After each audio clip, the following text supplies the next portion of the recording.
All right, I think we've come to a conclusion. We quite literally cannot summarise it because I've lost track of whether he was spinning normal or opposite.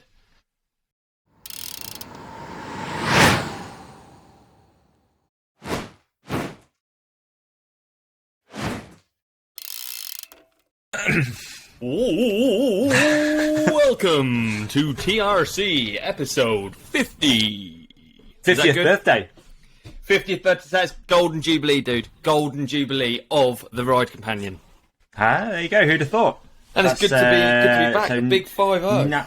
90 episodes in total if you combine the Lockdown Companion and the Ride Companion. Do you reckon this is the one where we run out of things to say?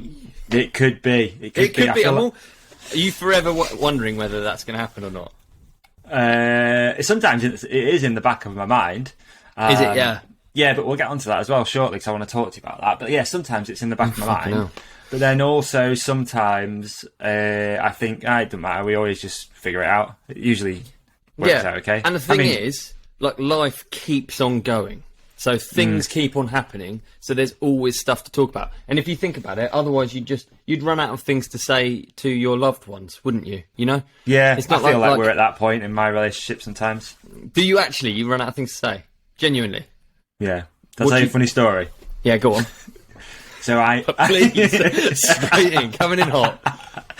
Okay, I have to talk a little bit quieter, so apologies to everyone. Yeah, so mate, you're recording the fucking podcast. She's gonna hear I know. Yeah. So I hate, I like TV, but I hate mindless watching TV. I hate just sitting down, and sometimes we got into this little habit of we'd sit down for dinner. Usually I like to sit at a table for dinner, and it's make a bit of a thing of it. But sometimes we'll sit down, in front of the TV and start channel clicking, I call it. You're like, oh, what's on? There's nothing on, and you're just looking for, I hate that term, oh, let's just put something on to watch. I hate that. I know what you mean. I'm guilty of it as well. I know what you mean. I do hate it as well, but I am guilty. Mate, I despise it, honestly. I hate it. So, about 3 weeks ago, I told Emma that the TV remote batteries were flat. And she's never tried to turn it on. So she's done 3 weeks. I'm speaking quietly now. So she's done 3 weeks of no TV because you've lied to her. She thinks the remote batteries are flat. And then sometimes when she goes out, I'll just sit and watch TV. No. That is. Oh, mate. Confessions. Is she going to hear this? Yeah. See if you can not tell her before she hears it. Yeah. Mate, it's been going for 3 weeks. I think I'm doing probably more, maybe even close to. But the thing about that stuff is that you don't miss it. You don't care. Not at all. And what I was going to say is you end up just having conversation and way more meaningful and deeper ones than what you might have, if that was just on and you were just staring at whatever it is, the one show or some bullshit thing on TV.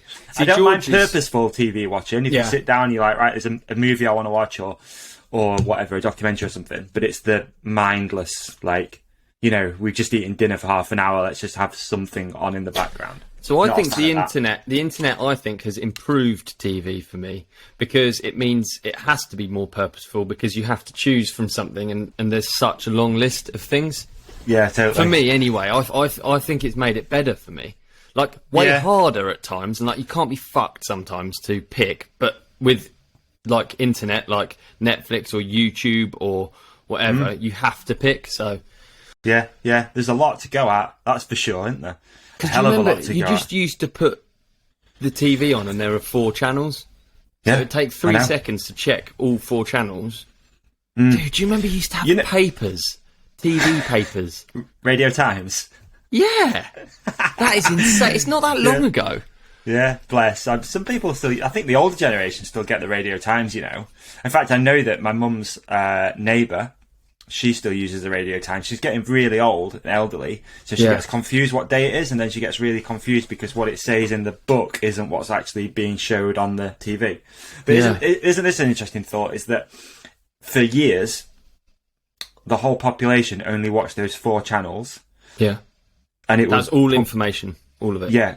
that's all the information. And then when you think about what it actually means, television, to tell a vision. Isn't that quite interesting? Yeah. To tell our vision, like the vision of the government or media or whatever, that is the vision that they want to portray. I hadn't thought of that. Yeah. To tell our vision. I'm sure that's not the real meaning of the word, but no. Interesting to think that everyone would sit down and watch the same thing on the same channels. That's crazy. Yeah. Do you know what I thought? When I thought of that was I watched that Jimmy Savile thing. Yeah. Because you watch that and you're like, what on... Like, this dude is so powerful. He essentially... Like, he made there were some figures banded jokes around, weren't there, of, like, the amount of people that had watched one of those shows a week, and it was, like, 96, whatever it is, like, million people. Yeah, it was bizarre, wasn't it? So there was a way shorter list of high-profile people, I feel like, back then. Would you agree?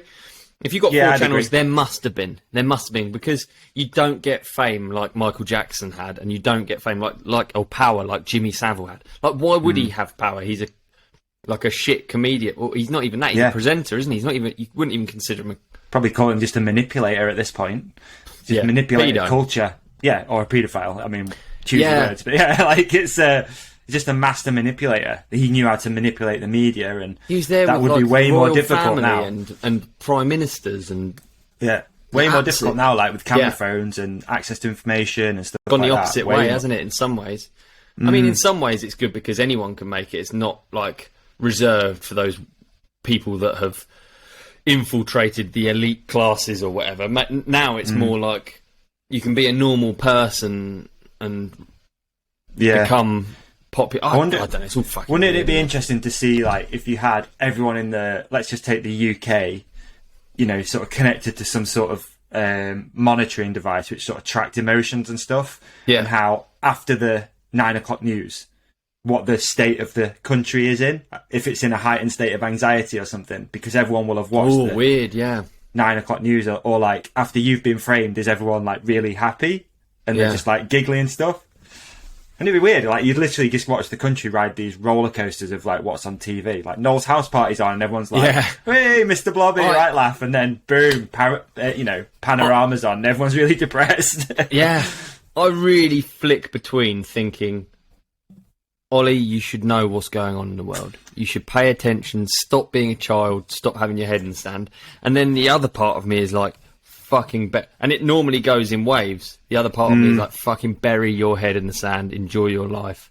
It's not worth hearing about all these things that are wrong. Yeah. If you're not, ultimately, if you're not going to do anything, what's the point in hearing about these things? But in a way, you are doing something, because you like a lot of people seek relief from what's going on in the world.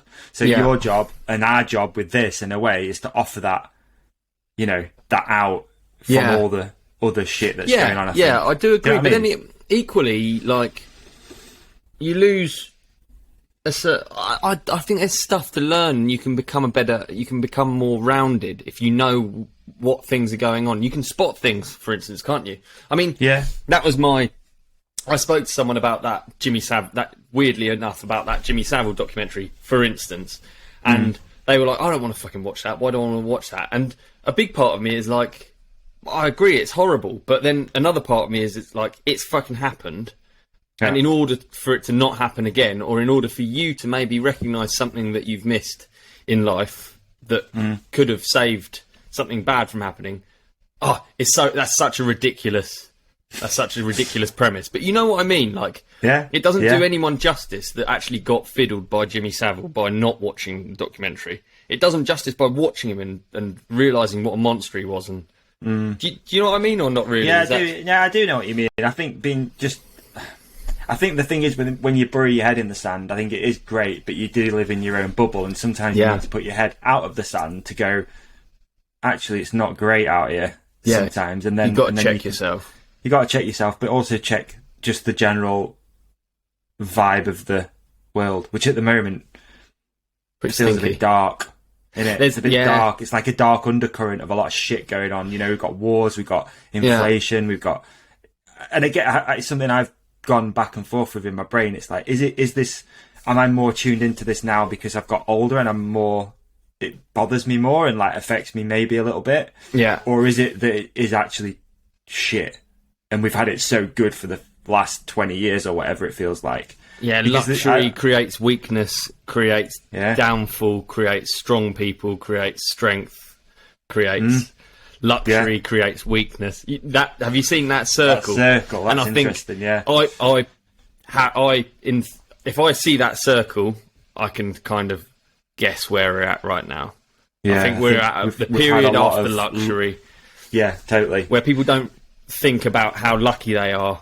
Yeah. And I know, like, all this sort of stuff is important to people, like, and I'm going to use an example that probably is quite polarizing, but like the pronoun argument of, like, you know, if you want to be called he, ze, I, K, Z, whatever, all the, you know, whatever.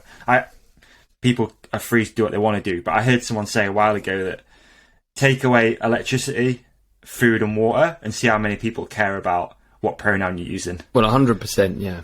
And it's like, you know, you go back to those sort of times of war and stuff, and people weren't worried about that shit. They were looking after the community. They were, you know, and unfortunately, I think sometimes those bad things bring people together. And lockdown was maybe a good example of that people rallied round to try and support each other. Yeah. No matter what you thought of what was going on, whether you thought it was a good thing, bad thing, pro, anti, whatever, you did see a nation go, "Whoa, community." You know what I mean? Absolutely, 100%, dude. Yeah, it's weird to think, isn't it? It is weird to think. I mean, I actually... Travelling has been the best thing for me for that in my life, really. Right. We were talking about it before we came on, weren't we? Like, bikes have allowed me to travel places I would have... Telling you now, 100% never fucking been. Never in my life would I've been to all these places without bikes. Just simply because of money. Like, there's no way I would have ever travelled to this many places. Quite a unique position to be in, that, because I think a lot of people might have been on some next level holidays and stuff, but I wouldn't say you've not paid for it, but like, you can't really use that whole, if it wasn't for bikes I would never have gone there, because it's like the reason for going there is because it's a really bad example, but you've paid to go there, whereas you're doing it differently, if that makes any sense. Definitely. But it's just a fact, privileged, isn't it? In that way. Oh, you know? Mate, completely. I feel guilty for it, but I equally. Well, I wouldn't have. I went on my first trip, like, abroad riding, and I was still in a bedroom with both my brothers. You know, it's not like my Halford's wage wouldn't have paid for my first riding trip away. So it has just been a continuation of that. For me, which is and I guess amazing. It's just got bigger and more. Yeah, and I remember when I first started travelling, everywhere I'd go, I would just pick out the good points, and I would think, "Fuck, I want to move there. Fuck, I want to move there. Fuck, I want to move there." And now, as I've gradually carried on, I think I've become. It's easy to sound like a cock when you talk about this stuff, but I think gradually I've become way more aware. And now, when I travel, I think I actually have like a good balanced view of places, and I think it's not rose tinted anymore. I think I actually do. Holiday mode's a very different mode to living mode, I think. Yes, I literally just had this conversation with my my half brother. Yeah, so he went to Florida recently. He's been to Florida loads of times. Always, it's like been a family holiday destination. But recently, he's been looking at moving to Florida, getting a green card, because they really want truck drivers at the minute, and he's a lorry driver. And literally just had the same conversation. I'm like, dude, you've only been there on holiday. You go there with a bunch of money. You go and do all the hotspot stuff. You do all the tourist stuff. Yeah, it's not life. Yeah. What's it like when you're living there and you've got to pay your mortgage, or it's 100%, totally different thing. So sometimes grass isn't always greener. 100%. And the thing about privilege is that it's not the things you don't. When someone says you're privileged, they're not referring to stuff that you would think about surface wise. They're talking about stuff as simple as opportunity. Stuff as simple as, Davey, your business collapses right now and you have no form of income. The opportunity to find work and make money is there.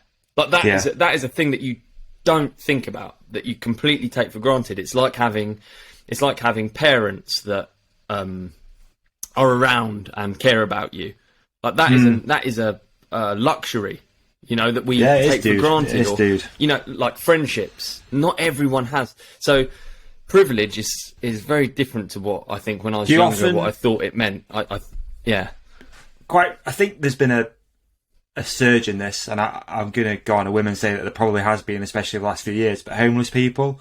For me, again, growing up, you'd see homeless people in the city centre, you'd see homeless people around train stations, but recently I've been seeing homeless people in the village, like where I live, or like in the surrounding town. And literally the other day I went to get some fuel, American thing, went to get some fuel the other day, and there's a homeless guy sat outside a Tesco Express, and I was, and I hate, you're watching, you're filling your car up, you see everyone just walking past them, and obviously you do think, oh, is he just on the scrounge for money? Is he just going to buy drugs? Blah, blah, blah. But I really struggle to walk past people like that, to be honest. So I walked past and I was like, look, I don't really like giving money. I'm not into that, but I'll be like, can I get you anything? I'm going in the shop. What do you want? Is there anything you need that's going to, I can't remember what I said. I was like, is there anything you need?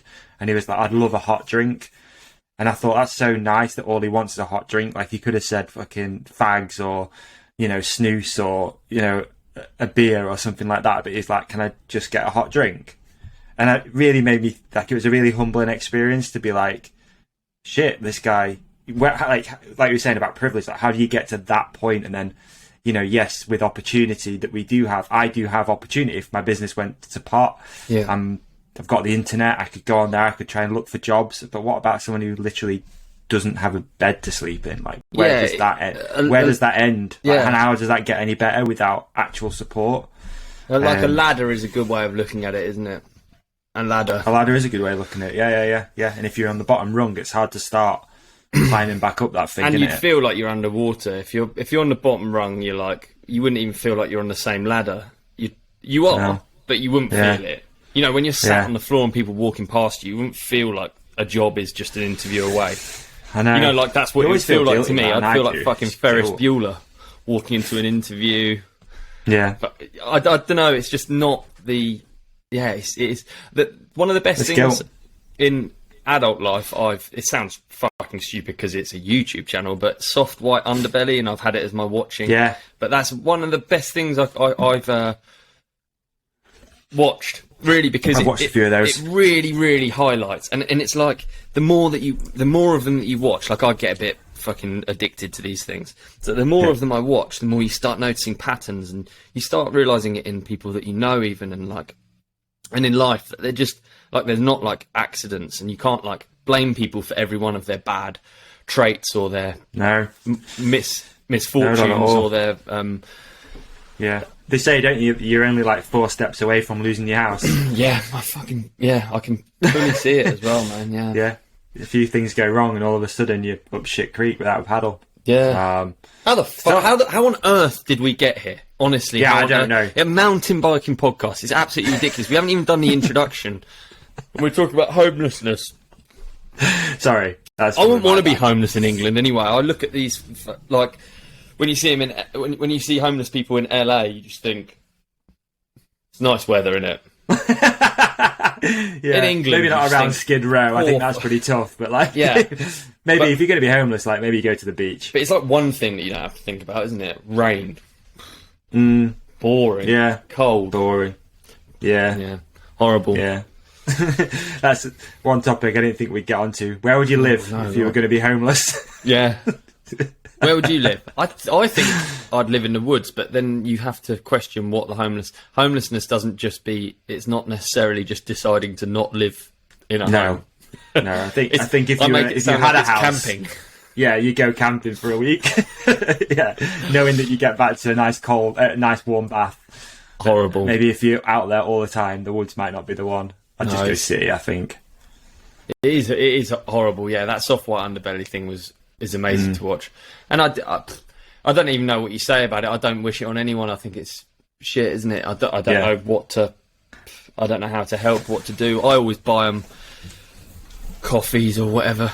But I mean, it's almost stupid, because it's like, you're not going to just, by not giving them money, you're not going to like satiate a crack hunger.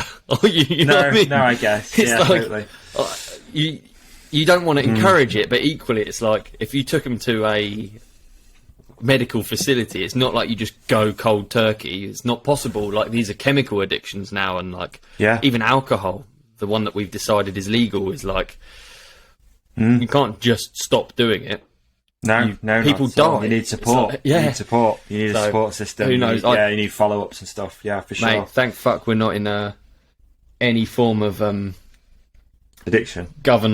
Addiction, yes, but I'm glad I don't have to make the rules on it. Is basically what I'm saying, because I wouldn't know. I wouldn't know what you do. Case by case. Portugal's interesting, isn't it? Yeah, absolutely. Yeah.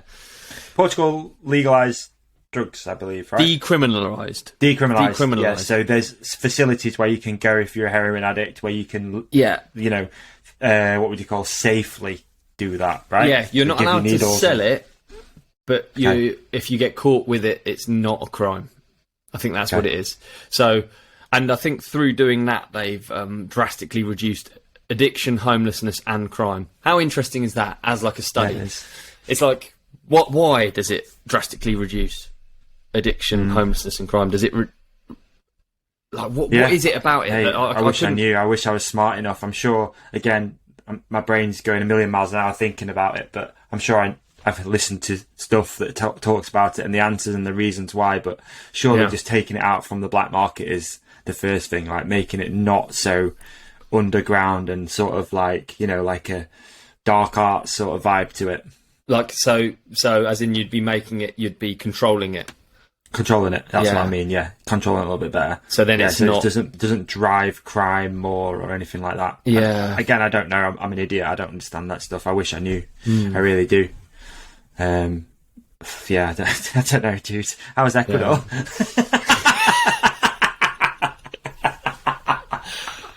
Mate. Yeah, I hope. Yeah, we've really derailed. You can tell we haven't spoken to each other for a little while, eh? Just start talking about any old. Ecuador was absolutely fantastic. I hope that. So, how was the podcast from the road? Was the quality all right? How was it? Yeah. I'd love to know what the listeners thought of it. I actually haven't had a chance to watch it or listen to it or anything, but probably a good thing. So, things went a little bit weird with me, I'll be honest with you, and I was going to talk to you about this because before getting your video and audio files over, I was a little bit worried. I thought, we're not going to put anything out. So I thought, I'll do a little solo podcast. I'll just sit here and press record and see what comes up. Yeah. And I had a few things that I'd been like thinking about and mulling over, and I'd listened to a few really, really good podcasts beforehand. So I went a little bit deeper than what I like to usually go, dude. I'll be honest with you. Yeah. You know the classic Fighter and the Kid episodes that we both love, where sometimes Brendan wouldn't show up and Brian would totally derail the show and just be weird and talk about strange things. I kind of did that. What did you talk about, dude? Have we even got any listeners this week? What have you fucking talked about? To be honest, we had some really lovely replies from what I did talk about, and are you okay? There's a few of them. No, there isn't. What the fuck do you talk about then? Let's hear bullet points, dude. I want to hear it. Well, I've got a question for you. So I said to the listeners that I was going to ask you this question that I've been mulling over. Yeah. And hopefully I said to the listeners, I think that I'd like them to think about this question. And then we'll ask you, because you've got like a stoic view on life. And then we'll have people comment what they think as well. So I listened to this really good podcast, dude, and I urge anyone out there to listen to it if you didn't hear what we talked about last week, which was, there's a Tim Ferriss podcast. It's episode number 599, and he did a sort of, I've never seen it done before. He got a bunch of his friends, Sam Harris, Ramit Sethi, and a couple of others. I can't remember now off the top of my head, dude. I did have notes, but I've since deleted them, as always. And he got a few of his friends to basically send in a segment from their podcast from the past 3 months that they think is like the most important thing that they've put out. So it was a super interesting thing. Yeah, super interesting. So basically one of the things on there was Sam Harris. I believe it was, hang on. Let me just double check that. Yeah, I think it was Sam Harris who did like these like meditation questions. So it's like a question that you ask yourself before you meditate, basically. And I found him super interested. So, and then I also listened to another podcast, which was a Kyle Kingsbury one with a guy called Jason Pickford. And he asked this question, and I found it so interesting. And the question is this, Ollie. So let me ask you. Ready? The question is this. how do you think you'll die? And how do you want to be? That's the question. And I thought I posed the question out. I didn't answer it. I just posed the question out to our listeners, along with a few other little bullet points. But yeah, for the most part, it was that question of like, how do you think you're going to die? And ultimately, what does it look like? You know, have I lost you? Have you gone? No, I'm thinking about it. How I would want to. So is it like how I would want to die, or how I think? How you want, how I want and how I think is different, because I live life thinking, fucking, this is going pretty well. I do, honestly, and I think, that's and I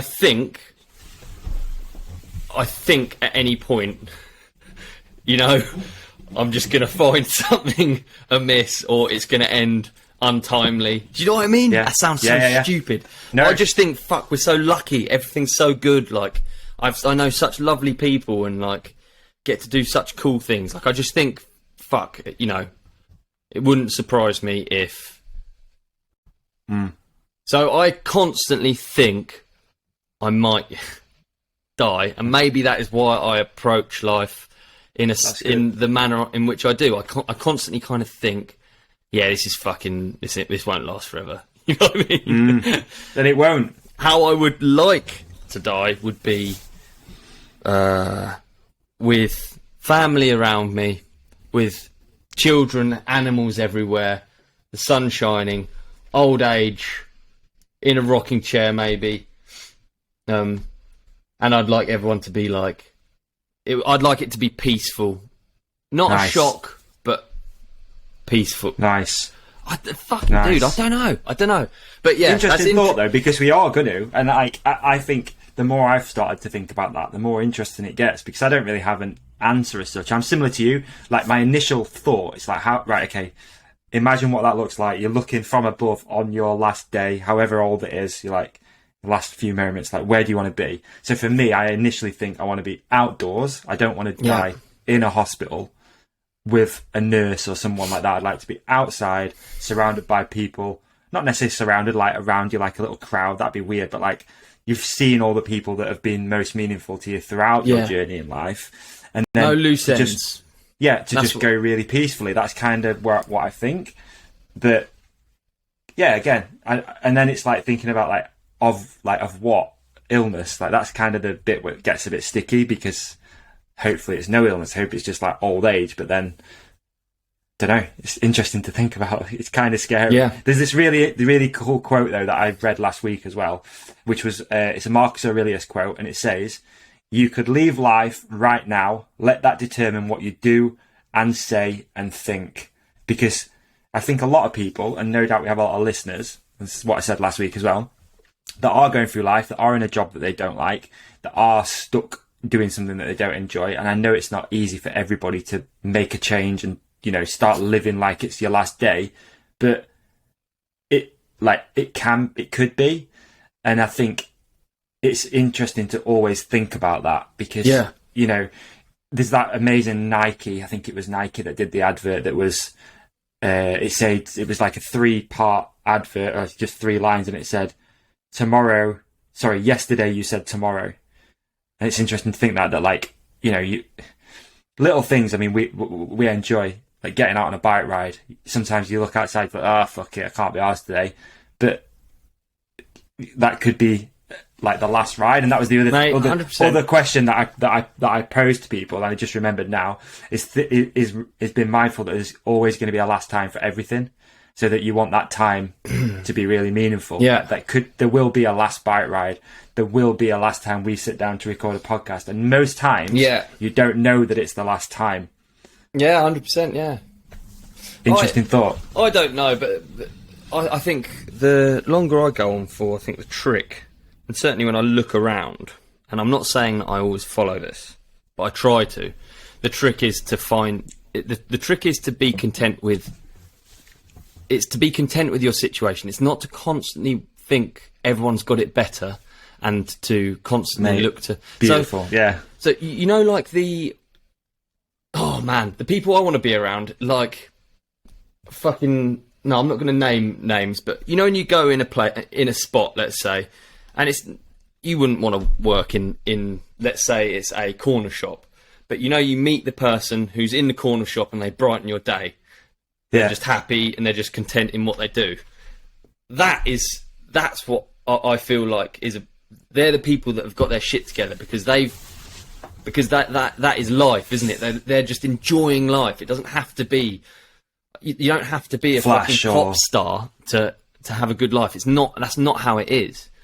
The key is so making it. But no, it is, mate. You've nailed it. That's exactly what I've come to appreciate as well in my life. Like, it's not about having the flashy. And again, like talking before about having been connected to like a thing that shows you data and stuff. Like, how much of your day is spent worrying about money, about a thing that you want to buy? All right, it's good to have ambition and it's good to have drive and stuff, but ultimately when you do come to that final resting place, none of that shit made any difference to your life at all. Not even one little bit of it. It doesn't matter. It shouldn't be possible you can't take money with you, and people say that like quite flippantly, like, oh, you can't take it with you, but you actually can't take it with you. So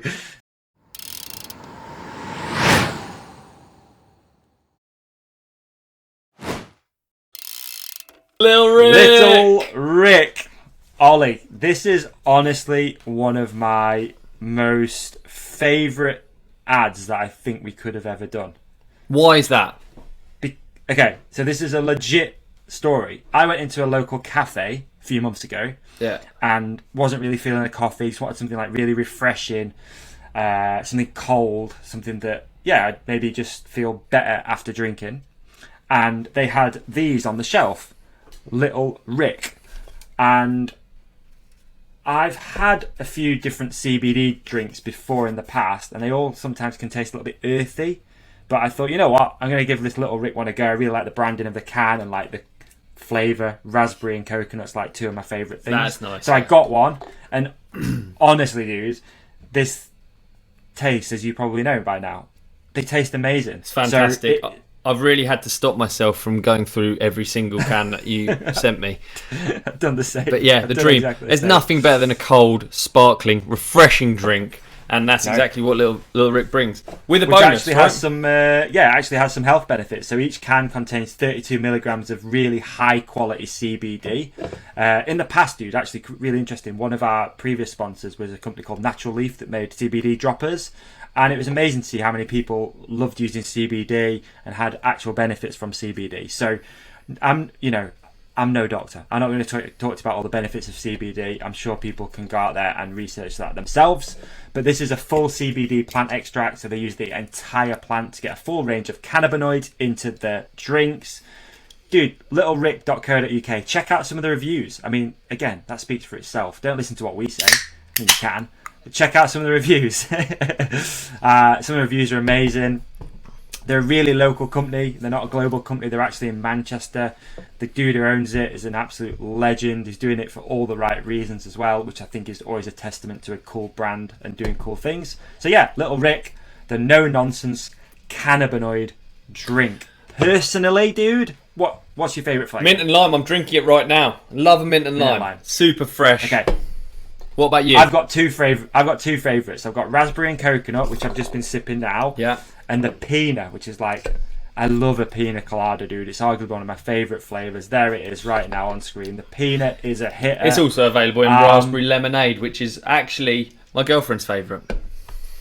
And there you go, dude. We're covering all bases. The flavour profile and everything about it. I absolutely love this brand, and I couldn't be more proud to be talking about them, and trying to help them grow what they do. Yeah, too right. So yeah.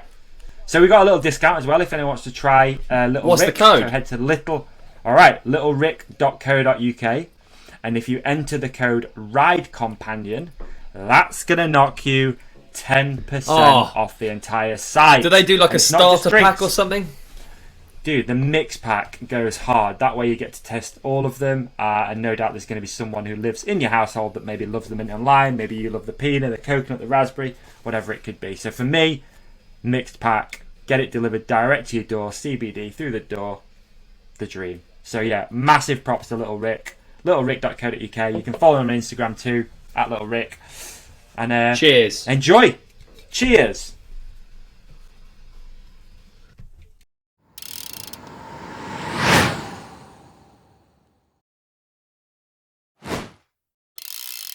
What's interesting as well, I just remembered on that Tim Ferriss podcast, there's a really interesting conversation that a guy called Ramit Sethi does a podcast, and he does a website and a blog called I Will Make You Rich, I think it is. He's really good at like money management, and he's got this couple on that basically they're like about to get divorced because all they do is argue about money. And it's like the most interesting conversation, dude, because they're not broke. They have $11 million in the bank account. They earn around 175 to 200 grand a month. But yet all they do is argue about money because the wife wants to like enjoy it and spend a little bit and go on holidays. And the husband, who's probably, I think by the sounds of it, made a lot of the money, is really tight and frugal. And she like wants to go on these vacations and he's like, no, it costs too much. So they did this really interesting experiment, like this really interesting thing, And Ramit Sethi said, right, to the woman, to the wife, detail like your most perfect holiday. Like what would it look like? And she was like, I want to go to Italy. I want to stay in these restaurants. I want to eat this type of food. And he was like, what do you think it'd cost you?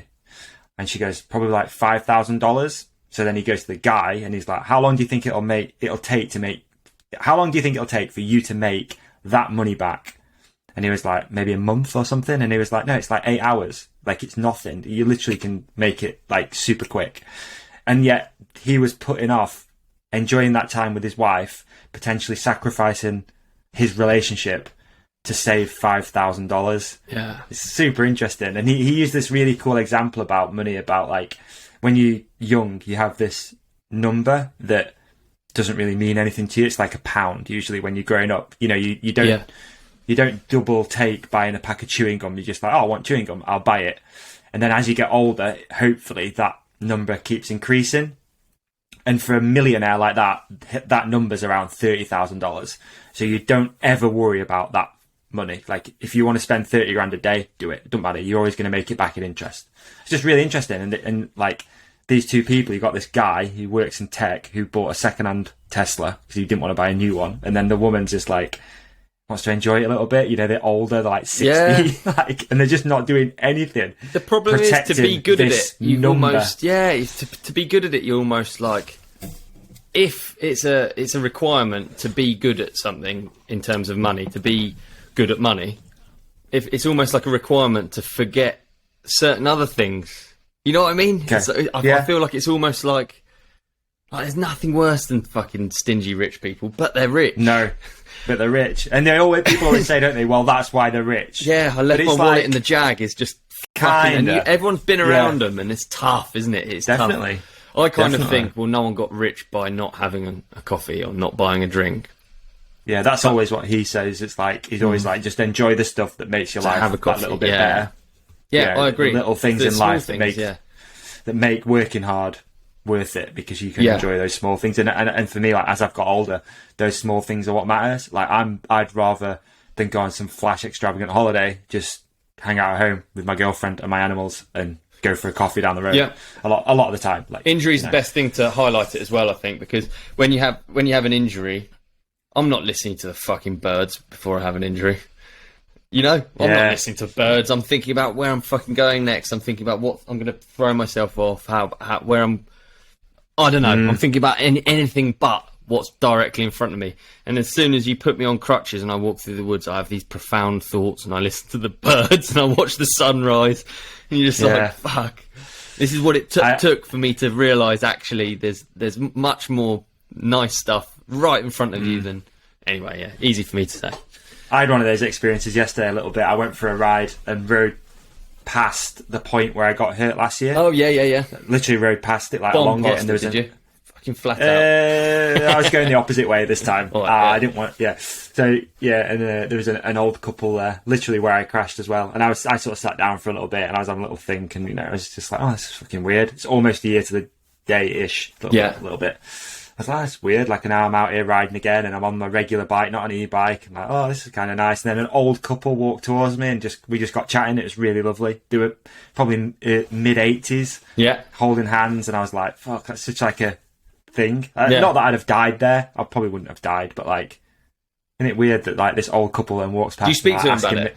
Yeah. I told them because they'd seen the air ambulance. So no way. I was like, yeah. So it's a long. Oh, that's very cool. Yeah, so they live there and they've seen it. Yeah, they live like up the road. Yeah, I was sat there and they were like, I just got chatting to him and I said, I'm sat here, but I had an accident here a year ago. They were like, were you the guy in the air ambulance? We saw the air ambulance land and we wondered what had happened. And I was telling them about the TV show and the old guy said something like, oh well, thank God you're here. You can enjoy the rest of your days. He said something along those lines. Yeah. And I was like, fuck.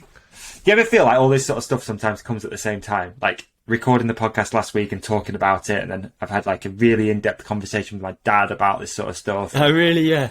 Yeah, just a bit more like tuned in at the moment to that stuff. Yeah, fucking right. Well, yeah, I think you forever moving closer towards lovely messages off people.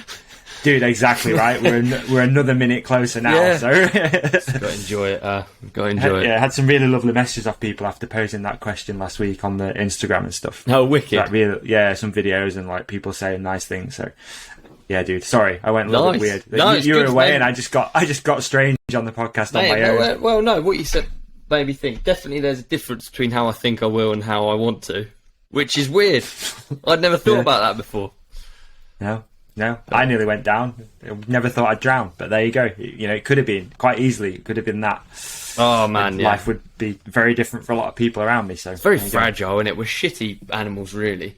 I tell you Super what, fragile. A good animal is a tortoise, and George, I happen to have a tortoise now. I don't know if anyone listens. The story of the tortoise is like many of the animal stories in my life. My girlfriend is a vet, and she brings back sort of like the yellow sticker ones at the end of the day. It's like the... So we've got a tortoise. He escaped. He walked miles, but no one's come for him. So we're looking after this tortoise, and it's 100% going to end up ours. He's microchipped, but it's not to an address and all of this shit. Really? He's called Henry. So he's a traveller? Yeah, he's a traveller. Yeah, he's called Henry on the microchip, and he's a lovely creature. Does it tell you roughly how old the tortoise is? No, you can't count the rings. Well, I did. There's only one. No. He's so cool. There's something so prehistoric about a tortoise. And they just literally, it's a dinosaur. They're wicked. Yeah, and you pick him up and he does his little arms and legs go out like he's skydiving. And you put him down and... Yeah, so we've got a tortoise now. That's cool. To add to the collection. Okay, so does he live indoors? Does he live outdoors? It's funny, dude. For someone who knows so much about animals, she sort of like jumps at the chance to own them without actually knowing what you're meant to do. So we've just got a tortoise now, and now George is just reading up on everything, on diet, on everything. She has not a clue what we're meant to be doing with it. So this morning I was spent going around trying to find tortoise enclosures. Ones that you can move around the garden. So yeah, I went to Home Base looking up fucking fences. And the bloke asked what it's for, and I actually just said to him, it's for tortoises. It's for a tortoise enclosure. And he had lots of advice based around tortoises. Wow. What a good employee, yeah? Tortoise. Is it Tortoise? Yeah. They're cool though. They live for fucking a long time. So we've got Henry for life now. Let's get tortoise facts. Because I'd actually... Could that be the lunch and learn? Tortoises. Tortoise. It could be. I love this. You know the ones that come up first and foremost on Google? They're like the highlights. Fun and interesting facts about tortoises and turtles. Toidles, like they say in America. They're called tortoises, turtles. Toidle. Hey, I got a quick question as well, and this might be stupid. As a vet, how many animals can you possibly know about? Because it is sometimes a matter of life or death. And like, if you're a bike mechanic and someone brings in a bike you've never seen before, you can probably figure it out. But like, if someone brings a turtle in or a tortoise, and you've never seen one before, it's what makes it so gnarly, because you have to know the anatomy of so many different animals, and they can't communicate to you. So it's like being a doctor, but with people that can't communicate with you, and they might have 4 stomachs. You know what I mean? It's fucking hard. Yeah. To anyone who's a vet out there, I'd never really appreciated it before going out with George. It's insanely difficult job. And because we live in a country where the health service is provided free of charge by taxpayers' money, you basically have people coming in expecting, and they in their head, and I'm guilty of it, an X-ray is free. You know what I mean? Yeah. In my life, an X-ray's always been free. So when I go in and X-ray a dog and you get a 200 quid bill, naturally it feels a bit harsh. But we are paying for the our own ones, but in taxes. So yeah, I think it's quite a gnarly job. I have a lot of respect for vets. Yeah, I agree totally. Yeah, that's cool. So you got a tortoise. Yeah, let's get back to tortoise. Tortoise facts. Turtle and tortoise, two totally different things. One, turtle's a water animal. Tortoise, not a water animal. Yeah, not in America. They just call all of them Tortoise. But yeah, tortoise is land dwelling. Yeah. Okay. So tortoises. These are the facts. Tortoises. These are the facts that come up when you first Google it. It's not like an actual link. It's just the highlights. Okay. Tortoises are ancient. Oh, nice one. Whatever that means. Who'd have thought? They can live a very long time. They can live almost anywhere. Their shells are complex. A group of tortoises is called a creep. The scales on a tortoise are known as scutes. Oh, so cute. The colour of the shell indicates origin. And those are the facts they chose to give me. Wow. Yeah. What an interesting thing, dude. Like, where's Henry been? Where was he living before? How far has he walked? What's he eaten? What's the history of this thing? Like, isn't it crazy? We know nothing and we can't communicate. I'd love to communicate. You almost want them to be like Bitcoin, don't you? You know, so you can like read the whole tether and see like where they've been and stuff. The full history. Yeah. He's lovely to watch though. He's very calming. You see, he's not in a rush, dude. And you give him a leaf and he eats it, but he eats it very slow. It's quite frustrating sometimes. They're quite clumsy and they just walk into things and then get a bit stuck. But he's really cool. I'm very happy to have Henry in the family. I mean, that's amazing. This is going to get. I've got years of this to come. We're going to end up with all sorts of shit. Yeah. Oh, Henry's a relic. He's like a part of the family now. He is, yeah. Not a relic. That's not the right word, is it? He will be. He's going to live. Be, yeah. Is he going to outlive us? He probably will.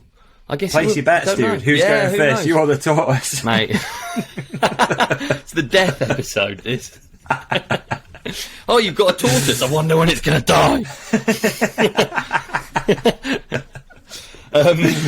Another thing from my travels I decided I wanted was alpacas and llamas. They've got loads in Ecuador.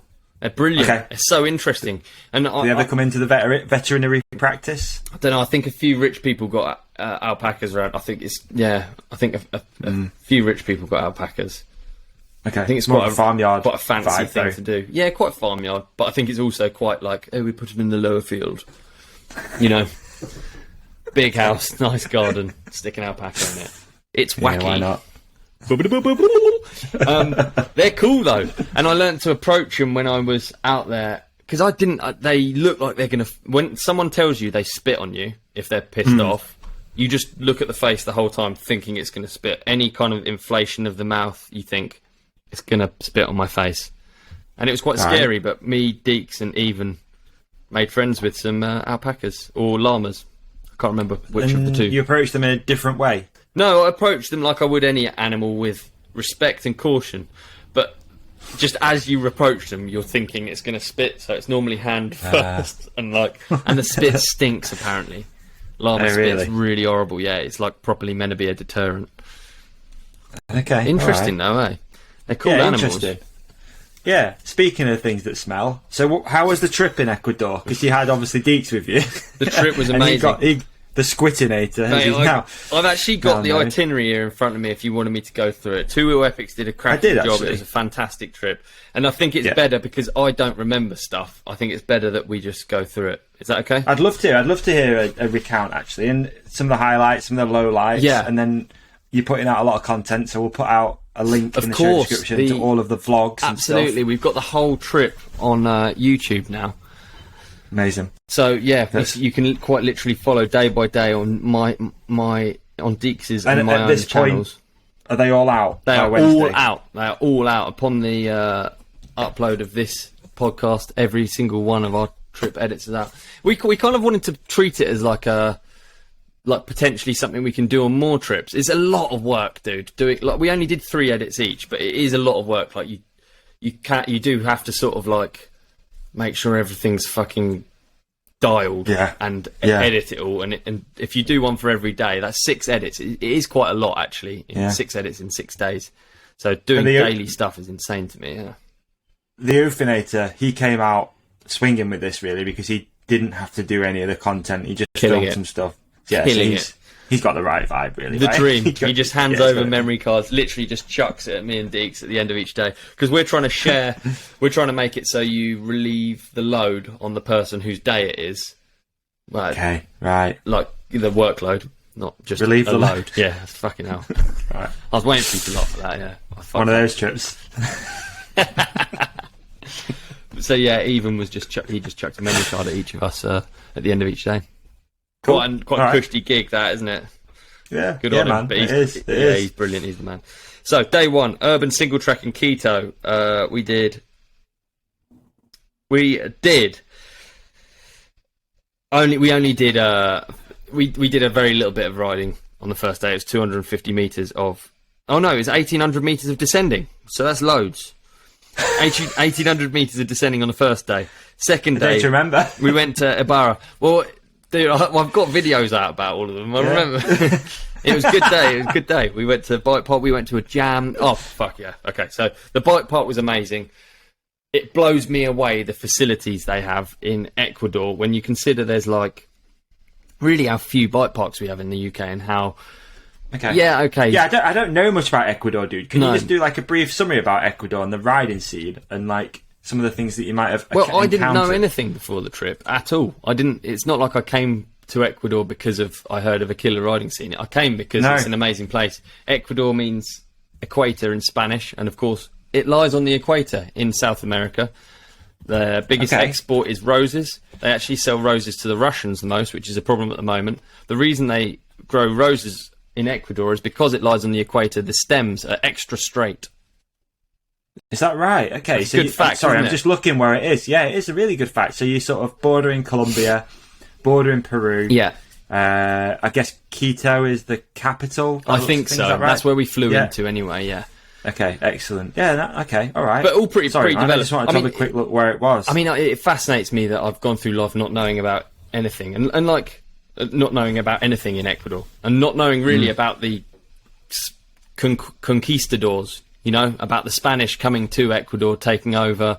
That there's apparently like a 60-40, or I can't remember which way, split between Ecuadorians who are direct descendants of conquistadors, Spanish, and indigenous people who are like Inca descendants. I don't know if I fucked that up and I've said something racist, but that's my understanding of it.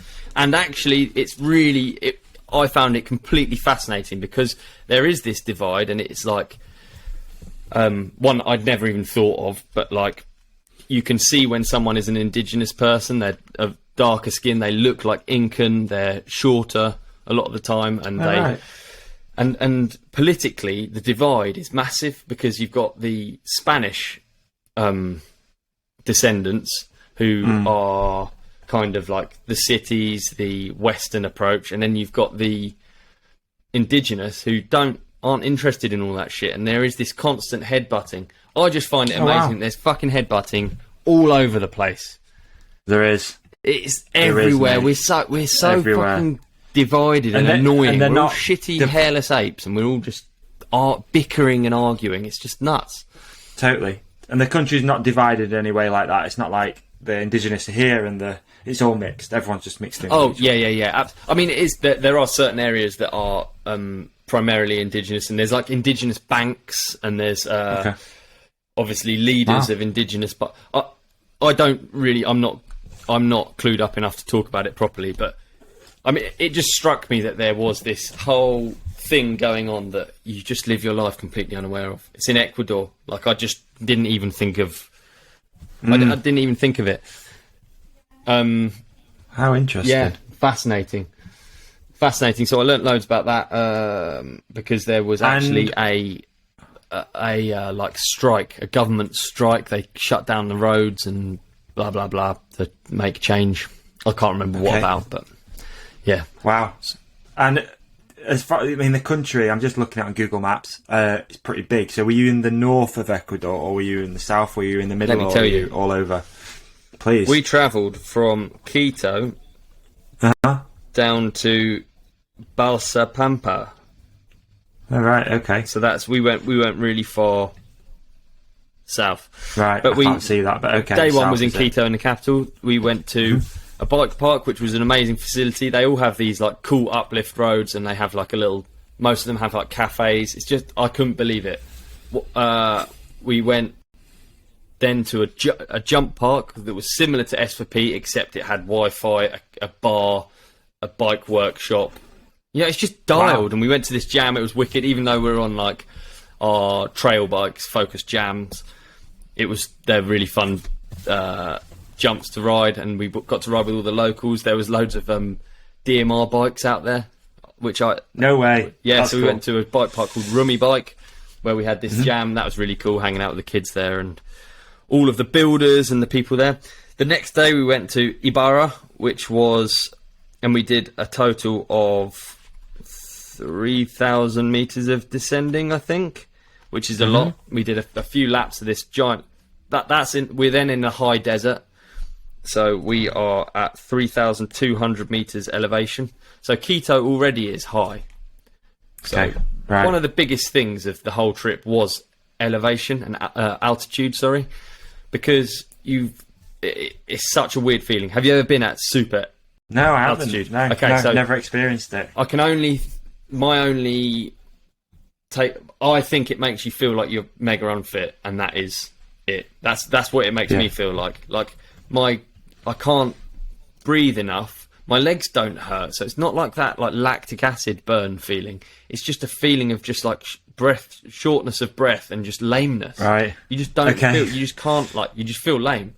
Like if I was doing, really majority of the riding we did out there was uplifted, so we made it to the top free of charge. But if there is ever any charge, you are knackered. If there is any climbing that you have to do, pushing your bike at 5,000 meters, we ended up at 5,000 meters. I'm useless, completely useless. Yeah. Wow. So what? Just instantly out of breath. Yeah. Tired. Yeah. I don't know if any of our listeners have experienced altitude, but that's the best way I can explain it. I've only experienced it, been to lots of places high up, but never really felt it. But Nepal and Ecuador, two places I've really felt like a loser. Wow. And there's nothing you can really do for it. It's about acclimatizing. I saw in one of your videos there was like a tea that was got handed out. That's right. Yeah, or you just pack coca leaves in your lip. But it's meant to help with altitude sickness. I don't know if it does. I don't know what you can do other than go down as quick as possible. And do you have to be careful going down, like quickly or anything? No, it's not like the bends. No, I think they really rush you down. Yeah, I think they really rush you down. It's amazing the difference in 50 meters in elevation can do for could altitude be a good lunch sickness. And learn. Altitude sickness. Shall we do that? That could be a good one. That's a brilliant one, Davey. All right, done. That could be good. Okay, so I'll carry on with this thingy. I'll whiz through it now because I feel like I'm dragging on. Can't talk about Ecuador for too long, can I?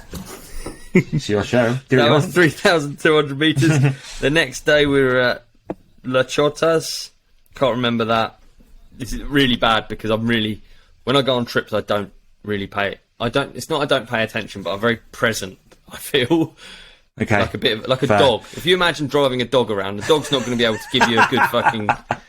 You know what I mean?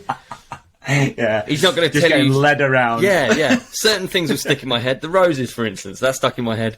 The desert was amazing. So Ibarra, where we last were, that was amazing because we got to see like aloe vera and agave in its natural habitat. Oh, cool. The desert is fucking weird to me. It's just massive, dusty, rocky hills, and then the plants, because it's so tough to live there. There's fewer plants, and you do notice it because it's just like a repetition of the same plants everywhere.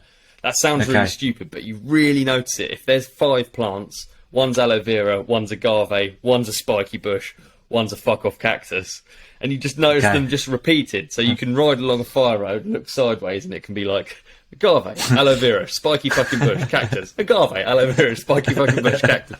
Yeah, I found that interesting anyway. That's funny.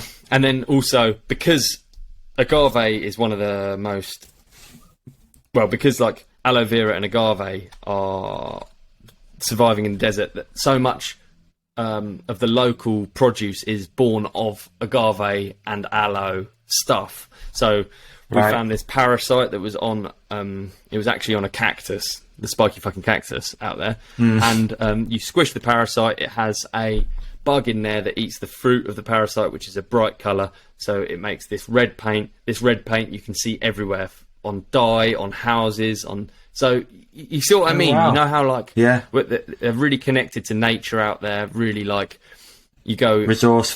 Resourceful, exactly. It's desert people. They fucking make the most of what they got, and it's not fucking much. Deserts aloe vera is great, man, as well. Yeah. Aloe vera can be used for loads of stuff, can't it? From, like, healing wounds to, like, absolutely, drinking it, good for hydration, etc. That was really cool, because you see the plants, then you see the industry surrounding the plants, and it's like, it ranges from dye to fibre in fabrics to drinks to sauces. I found that really interesting. There's just this sort of connection to nature that we definitely do not have in our lives here in the UK, or certainly I don't think we do. I don't feel like we're as connected. No, I agree with you totally. Yeah, totally. I'd love to be, but yeah, totally. I'm with you. We're just not. We're just not. Just good at foraging and stuff like that. It's just probably a lot more difficult. But, I don't know. Yeah, I don't know. I think just like in the desert, you just like that. They've done it for years like that, and actually the resources are less, so you become more reliant on those things, so you become more connected. And I think that you can't really mimic it here. There's no example we have. You know, you talk about a farmer, there's profit involved. This is just fucking getting a plant, making a juice, painting your clothes. It's not... I don't know. Yeah, I don't know. True. I don't think I can summarise it well enough. Okay, we then travelled for our rest day. I don't know if this is right, you know. We then went to Cotopaxi. We got food poisoning. We sat in a bus for our rest day. It was a long drive. Never felt more aware of where my organs I was going to say, so this is one of your first experiences, I've never had food poisoning, never. Okay. Iron Stomach Wilkins over there. Stoked to tick it off, if I'm honest, because I felt like a boxer with an unbeaten record. You know what I mean? Yeah. And it'd become too much. I felt like I was almost dodging fights. Well, I wasn't. I was eating like sketchy food, and I just never got the squid. So, yeah, it's quite good to just have it ticked off, because now I can talk about it with confidence. Yeah, okay. It was unpleasant. It was only unpleasant for a short period of time, and it was a period of time where we were in a bus. So it was fine. Okay. Next day, Cotopaxi. This is one of the world's highest, a list of the world's highest active volcanoes. I was going to say the world's highest, because that got quoted to me, but it's not. I looked it up. It's fucking not. Oh. It's like when you go to a different place and they go, these are the best steaks in the world. Or every coffee shop. Yeah, exactly. The best. Yeah, exactly. Yeah. But Cotopaxi was amazing. It's that's 6,000 meters above sea level. I think the peak, the snow cap. We were below there. We started at 5,000. So that was the highest we probably went, and that was amazing. There was snow up there, though. I saw. It's crazy. Yeah, there was snow. And was it literally as polarizing as snow up there and sunny on the? Yeah, it's fucking snowing where we were elevation. As well. We're on the equator, so you just think it's just going to be fucking boiling the whole trip. It's red hot, yeah. But no, at altitude you can throw any rules out. I feel like it was freezing, it was snowing. We were in raincoats and layers. Yeah, really cold. Yeah, saw that. Yeah, and did you know that going in? Obviously, because you must have prepped for it. Yeah, you knew it was going to be like that. So Tony from Two Wheel Epics made a list of the trip of things to bring, and it's lucky I actually did bring. I mean, you don't. Someone tells you you're going to Ecuador, you don't think, right, best pack the raincoat. But I'm glad I did.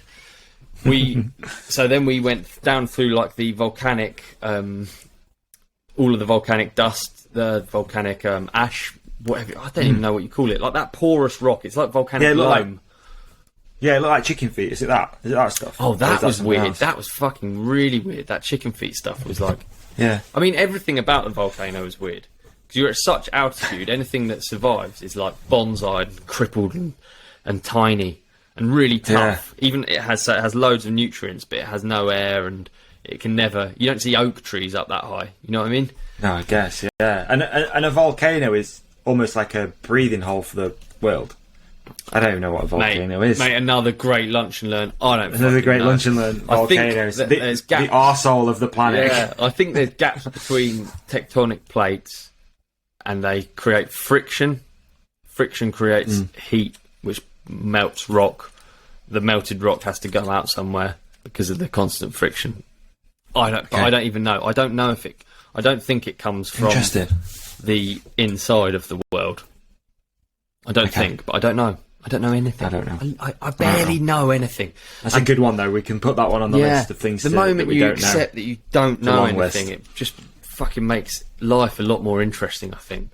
I had a wicked time up that volcano. One of the photographer there was a biologist, so you could just ask him a question about anything, and you better believe I was fucking asking him questions about everything. It was so interesting.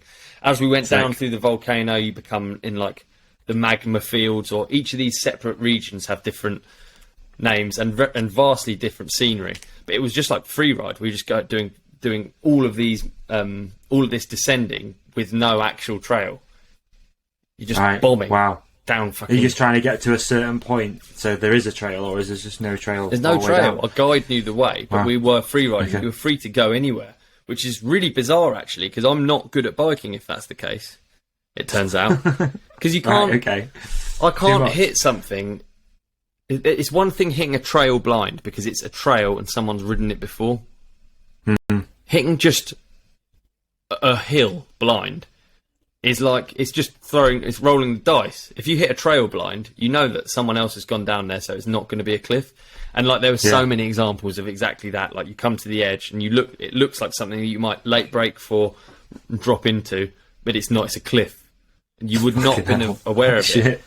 It could be a cliff. Wow. It could be 30 foot tall. It could be 100 foot tall. It's like, yeah.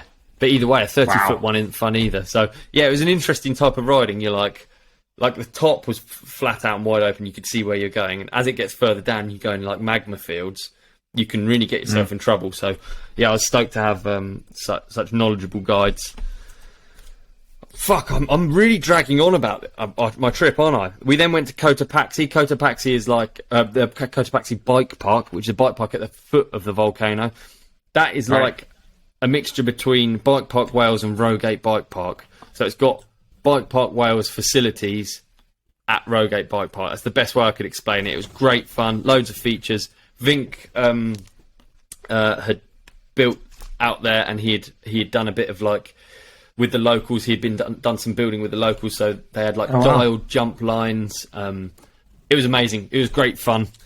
How long does it take to descend a volcano? I think it's fucking a piece of string question, to be honest, because at 5,000 meters. How long does it take you? I wouldn't know. We stop. You go for so long that you stop. You talk. It's like there's just zero climbing. You keep going, keep going. It's a really good question, actually, dude, and it's one that I would certainly consider if I was riding at home. You know approximately what a track takes, don't you? Yeah. Whereas when something's so vast, it's not like a question you can answer. I don't know if it'd be 40 minutes. Could also, be different every time. Yeah. Also, like Quito, as a capital city, is already really high. Quito, I think Warner got altitude sickness in Quito, so he's not even started climbing up the volcano. I think he got altitude sickness there. Yeah, so because he struggled with you, didn't he, as well, out in Nepal? Yeah, did he? He didn't have any in Nepal, but he's quite a warrior, Warner. Yeah. I was thinking of Danny Mack, who got it really bad. Yeah, Danny got it super bad, didn't he? Yeah. Helicoptered off. 2,850 metres Quito is, so it's like having London above the height of Ben Nevis.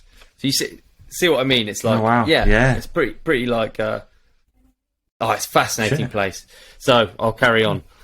Interestingly, in Cotopaxi, I had arguably my first and only viral Instagram post.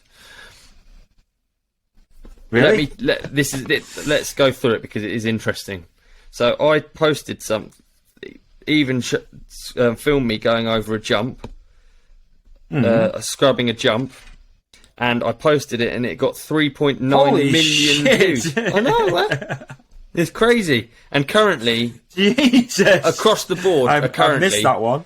Views and stuff across the board for everyone are harder to come by these days. It feels like it's leveled off or something. Look how short the clip is. It is mad, isn't it? Wow. So 154,000 likes. bizarre, isn't it? Sorry, dude, that's mind-blowing. I didn't notice it. I saw the clip. No, why would you? No. There's a lot of things in there, though, that hook you in, isn't there? There's the scrub, there's the flex of the wheel / tyre. There's a lot, but it's so short. It's funny, dude, because we like, obviously, as part of our jobs, it's good when that happens. So hey, we like your boy's gone over the 100k. Yeah.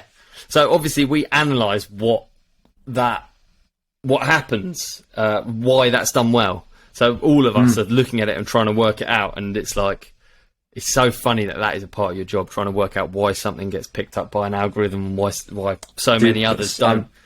You know, straight away, interested in that. That's it's interesting because it's really short. Yeah, but some of these things catch you off guard, and you're like, yeah, it just falls into some algorithm, doesn't it? Yeah, that's it. I think it's like the flex. There's like mechanical flex, but the riding's cool. Yeah. I think it's the fact that there's wheel wobbles. There's the clip is short enough that you can watch it over and over again and keep your eyes in the same place to try and catch things. So like the front wheel bumps, and I think there's something cool about that.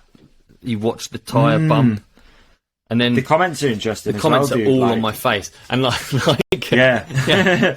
Which I'd never noticed that. I find all of it quite interesting, actually. It's like, wow. It's all silly, isn't it? But it is interesting. Okay. That's it. That's interesting, man. And good breakdown of it. Trying to understand what a great clip. Trying to understand if why our this post has gone viral. Absolutely. If our listeners can let us know why they think it's gone well, I'd like to know. I honestly listen to anyone on that stuff because I just think, who knows what it is, and you never know. Someone might say something and it might summarise exactly why a clip goes viral. Some people are good at it. I'm not good at it. I just put out the riding that I do. I don't know. Amazing, dude. Great work. Appreciate you. 3.9 million people. That's a lot of people. It's mad, isn't it? A lot of views. Isn't it mad? So then we had Cotopaxi Bike Park, Cotopaxi Freeride, rest day 2. Then we went to the Cloud Forest of Bolivar. I'm gonna fucking hurry this up because I'm spending too much time on it. That was incredible. That was like being in Avatar. You know, where there's like floating rocks with jungle all over them. It literally looks like that. It's like being in mountains way bigger than they feel way bigger than the Alps. It feels like you look across and it's jungle and I love animals and plants, and there is no variance of species like the jungle is insane. You have a plant with a plant growing on it with little plants growing on them. It's like everything has vines and moss on the vines, and then I could spend hours just walking around looking at that shit. I find it so amazing, so rich in life, and funnily enough, I never see fucking any animals when I'm in the rainforest. You can hear them all. Okay. I never see any of them, and the same applied here. So we were right next to I thought you were going to drop one. You'd be like, I saw fuck all llamas. Sorry, dragon. That humans own. No, I really saw fuck all. I saw some hummingbirds and I saw some interesting insects, but not that much otherwise. And we were basically in the Amazon. We were just the other side of the Amazon. So, very cool. All in all, a fantastic trip. A great one for the bucket list. I can't recommend it enough. And let's, in summary, highlight. What's the highlight? And is there a low light? Highlight and low light. I mean, like the thing is, the whole trip's a highlight, isn't it? If you pick one, then it's like what's amazing about Ecuador is how varied it is in climate. So this is an annoying answer, I know, but it is the case. Like, I felt like we did a number of trips in one thing. The shit I preach about Madeira being great is what was great about Ecuador as well. It's the fact that it's like a really varied it's biodiversity. So it's like you can be up the top of the volcano. It felt more like, I don't know, Scotland or something. It was raining, it was wide open, there were no animals, it was hard for plants to grow. Then you drop into, we also went in the high desert, which is the same. Cactuses to rainforest is a really massive difference to me in my head. That's either end of the spectrum, and we experienced all of that in a week, and in some of the highest elevation I've ever dealt with, and some of the biggest mountains. So it was absolutely amazing, and culturally a very interesting trip as well, which is getting to be around half of it for me now. Like Awesome. I fucking love riding, and I love the riding I get to do. But I also really enjoy just seeing a different place and seeing different people. Any jet lag issues? Is that maybe something to consider if people are going? If you're going west, it's coming east that fucks you. Like, I'm still tired as fuck, I'll be honest. So, and the science behind that is lengthening a day is easy. You just stay up longer. Shortening a day is where it gets dicey and it gets much more difficult. And so when you come back, you're essentially you're getting to lunchtime and you're like, right, bedtime. Imagine how hard that is. So, well, maybe for some it's easy. I find it fucking hard. Yeah, I'm still in that like zombie state at the minute. Okay, feel you. But yeah, good. I had a cracking time. Nice. Big thanks to Tony and the Two Wheel Ethics crew, and thanks for your patience with my podcast. And you killed it. Amazing. I'm sure you killed it too. Killed it.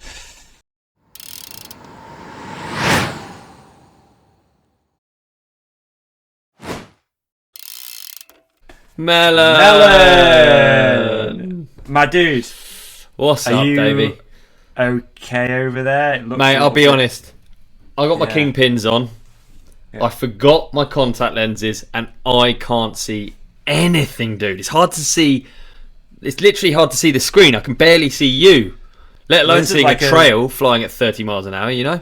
And this is a visual representation of what that might look like. Exactly. Yeah, I am a visual. Yeah, exactly. Yeah, yeah. Amazing. Well, dude, you're in luck, and let me tell you why. Really? What? Melon just launched the optical little clicking feature for their Kingpin and Alley Cat riding glasses, dude. For both, either. No more blurred vision, man. You can just click this thing in, and just like that, you can see perfect. 2020 vision is. It's prescription, is it? Yeah. Prescription, mate. Yeah, prescription. Wow. Yeah, and it's made by Zeiss, industry leaders in optical eyewear technology. Let me tell you, they are. Let me tell you, they absolutely are. Well, so can you get me a set? Yeah, I can get you a set, dude. Super easy, man. All you have to do, head over to melonoptics.com. Yeah. That's it. If you see it, melonoptics.com. Okay, done that. And dude, what I love about these, the Kingpin or the Alley Cat, is they're totally customizable. So if you've got like a helmet or a riding kit that you prefer to ride, you can get a frame and a lens which is going to match them. Okay, yeah, but dude, what about amazing. the prescription lens? I can just order that and then it arrives at my door. Yeah, order it right there online. You can I'll do that. Just get the little clip, or you can also get the lenses made as well through Melon, which is amazing. Obviously, the glasses are stacked with features, dude. You've got interchangeable lens system, Hyperflex TR90 frame, smart venting, rubberized nose piece, ripple coating, made in Italy, UV 400 protection. The list goes on, dude, and everyone's going to have seen some of the amazing athletes that they've got. In particular, your boy Rob Warner. There you go. That's it, and that's that, dude. Melonoptics.com. It's just turned up. Oh, right. Do you want to try it? Wow! That 2020 vision right there. Life is good. Thanks, Melon.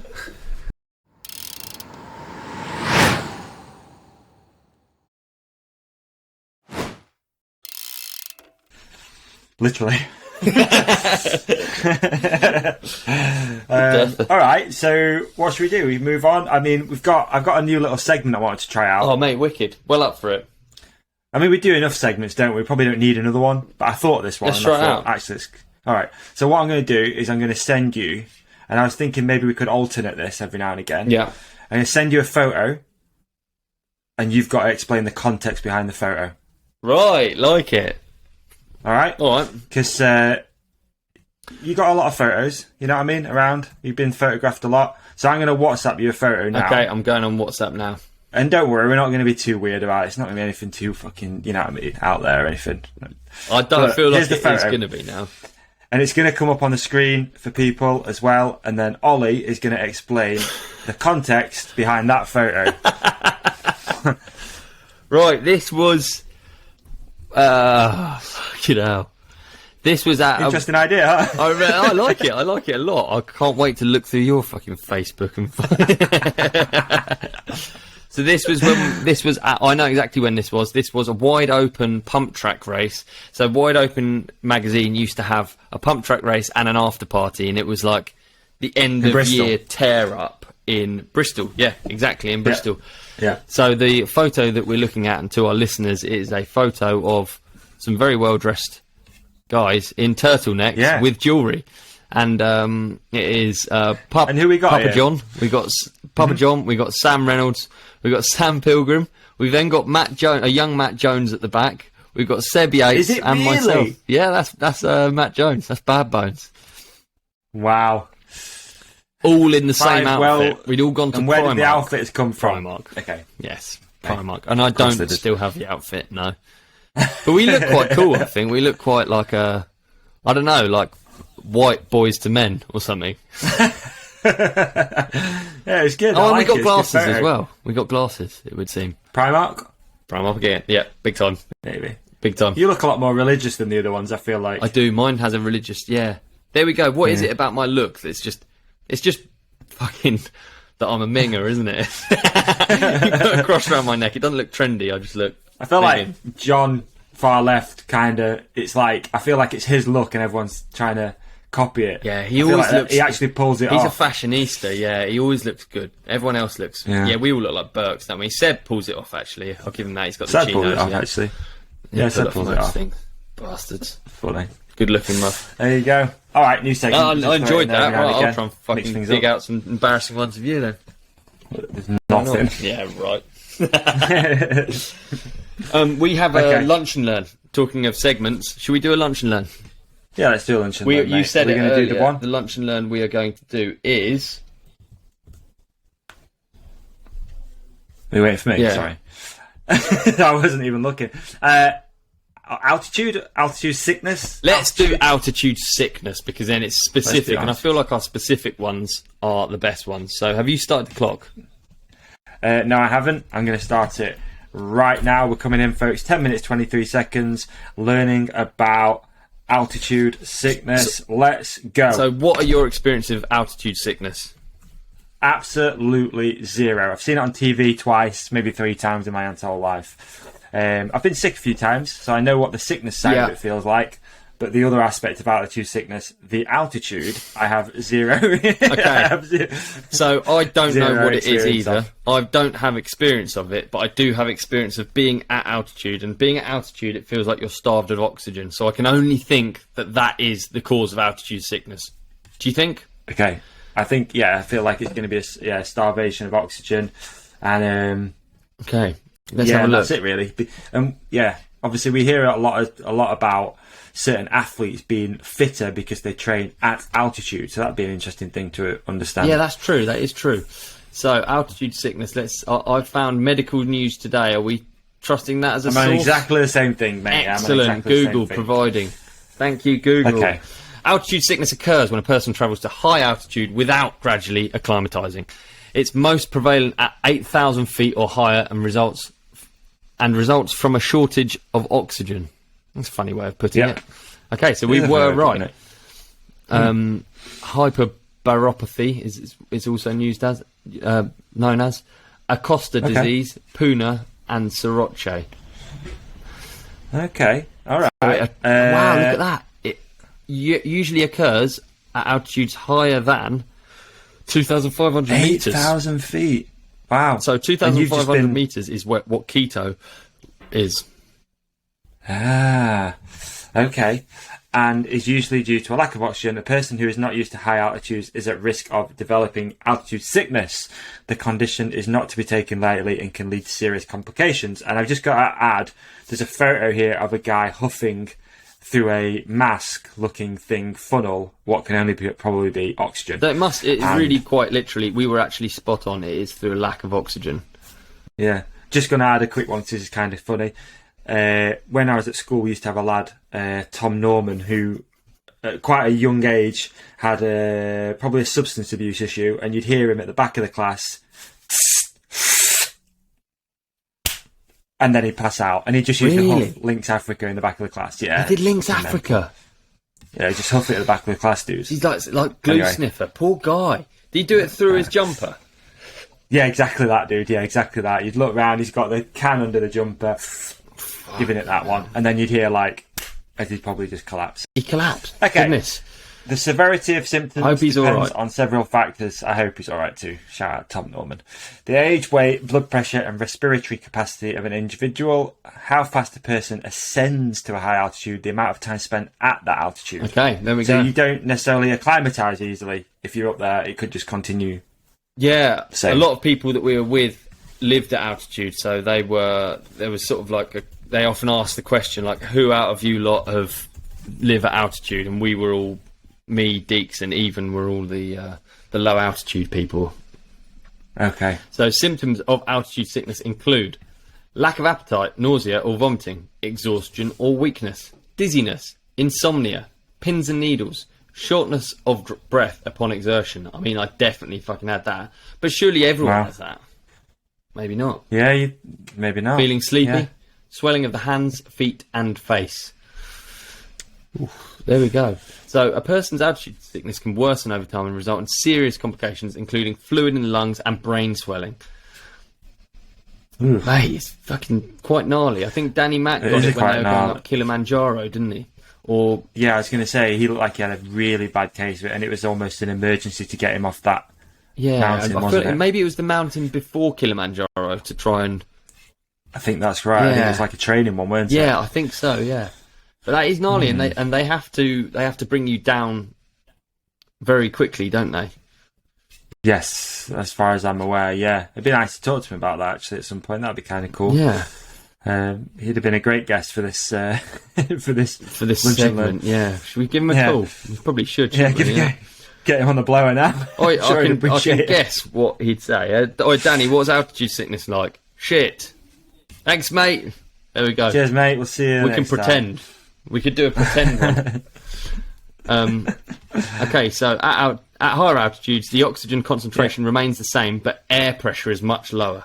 For example, at the peak of Mount Everest, air pressure is around 220 mmHg, whatever that means. Ooh, what's an HG?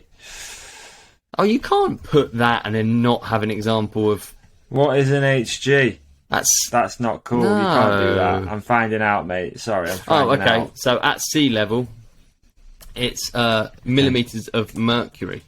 That's what mmHg is. So Hg is obviously the periodic table symbol for mercury. I would have done it MC personally, but... I wonder if... Okay, so I just put in HG air into Google, worst thing, and a lot of the air neutralizers and odor things are made up of mercury. There you go. Yeah. There you go. I mean, do you know what? This is another lunch and learn, but have you the hole in the ozone layer? Do you hear much about that anymore?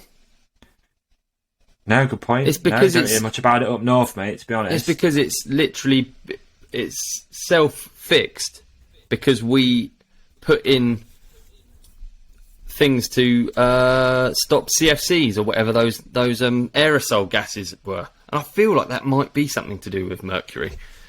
But yeah, we actually have reversed the dangerous and harmful changes that we made to some extent. I don't know which.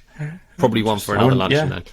Probably, yeah. So it goes from 760 mmHg to 228 between Everest and sea level. Oh yeah, and we operate at 760, you and I. So anything less is a big change, big isn't issue. It? Yeah. So I guess that leaves your body like just always trying to get more air in to make up that void. Yeah. Well, I mean, each breath will contain. At 18,000 feet, each breath contains approximately half the oxygen found at sea level. So you are just... Yeah, because they always talk about that feels death horrible. Zone. Yeah, it's fucking feels right. Awful. Because there's a zone on Everest that you can't... It doesn't support human life because of how thin the air is. And it's called like the death zone or something, isn't it? Oh, and that's why you have to go up with the respirator. That's it, yeah.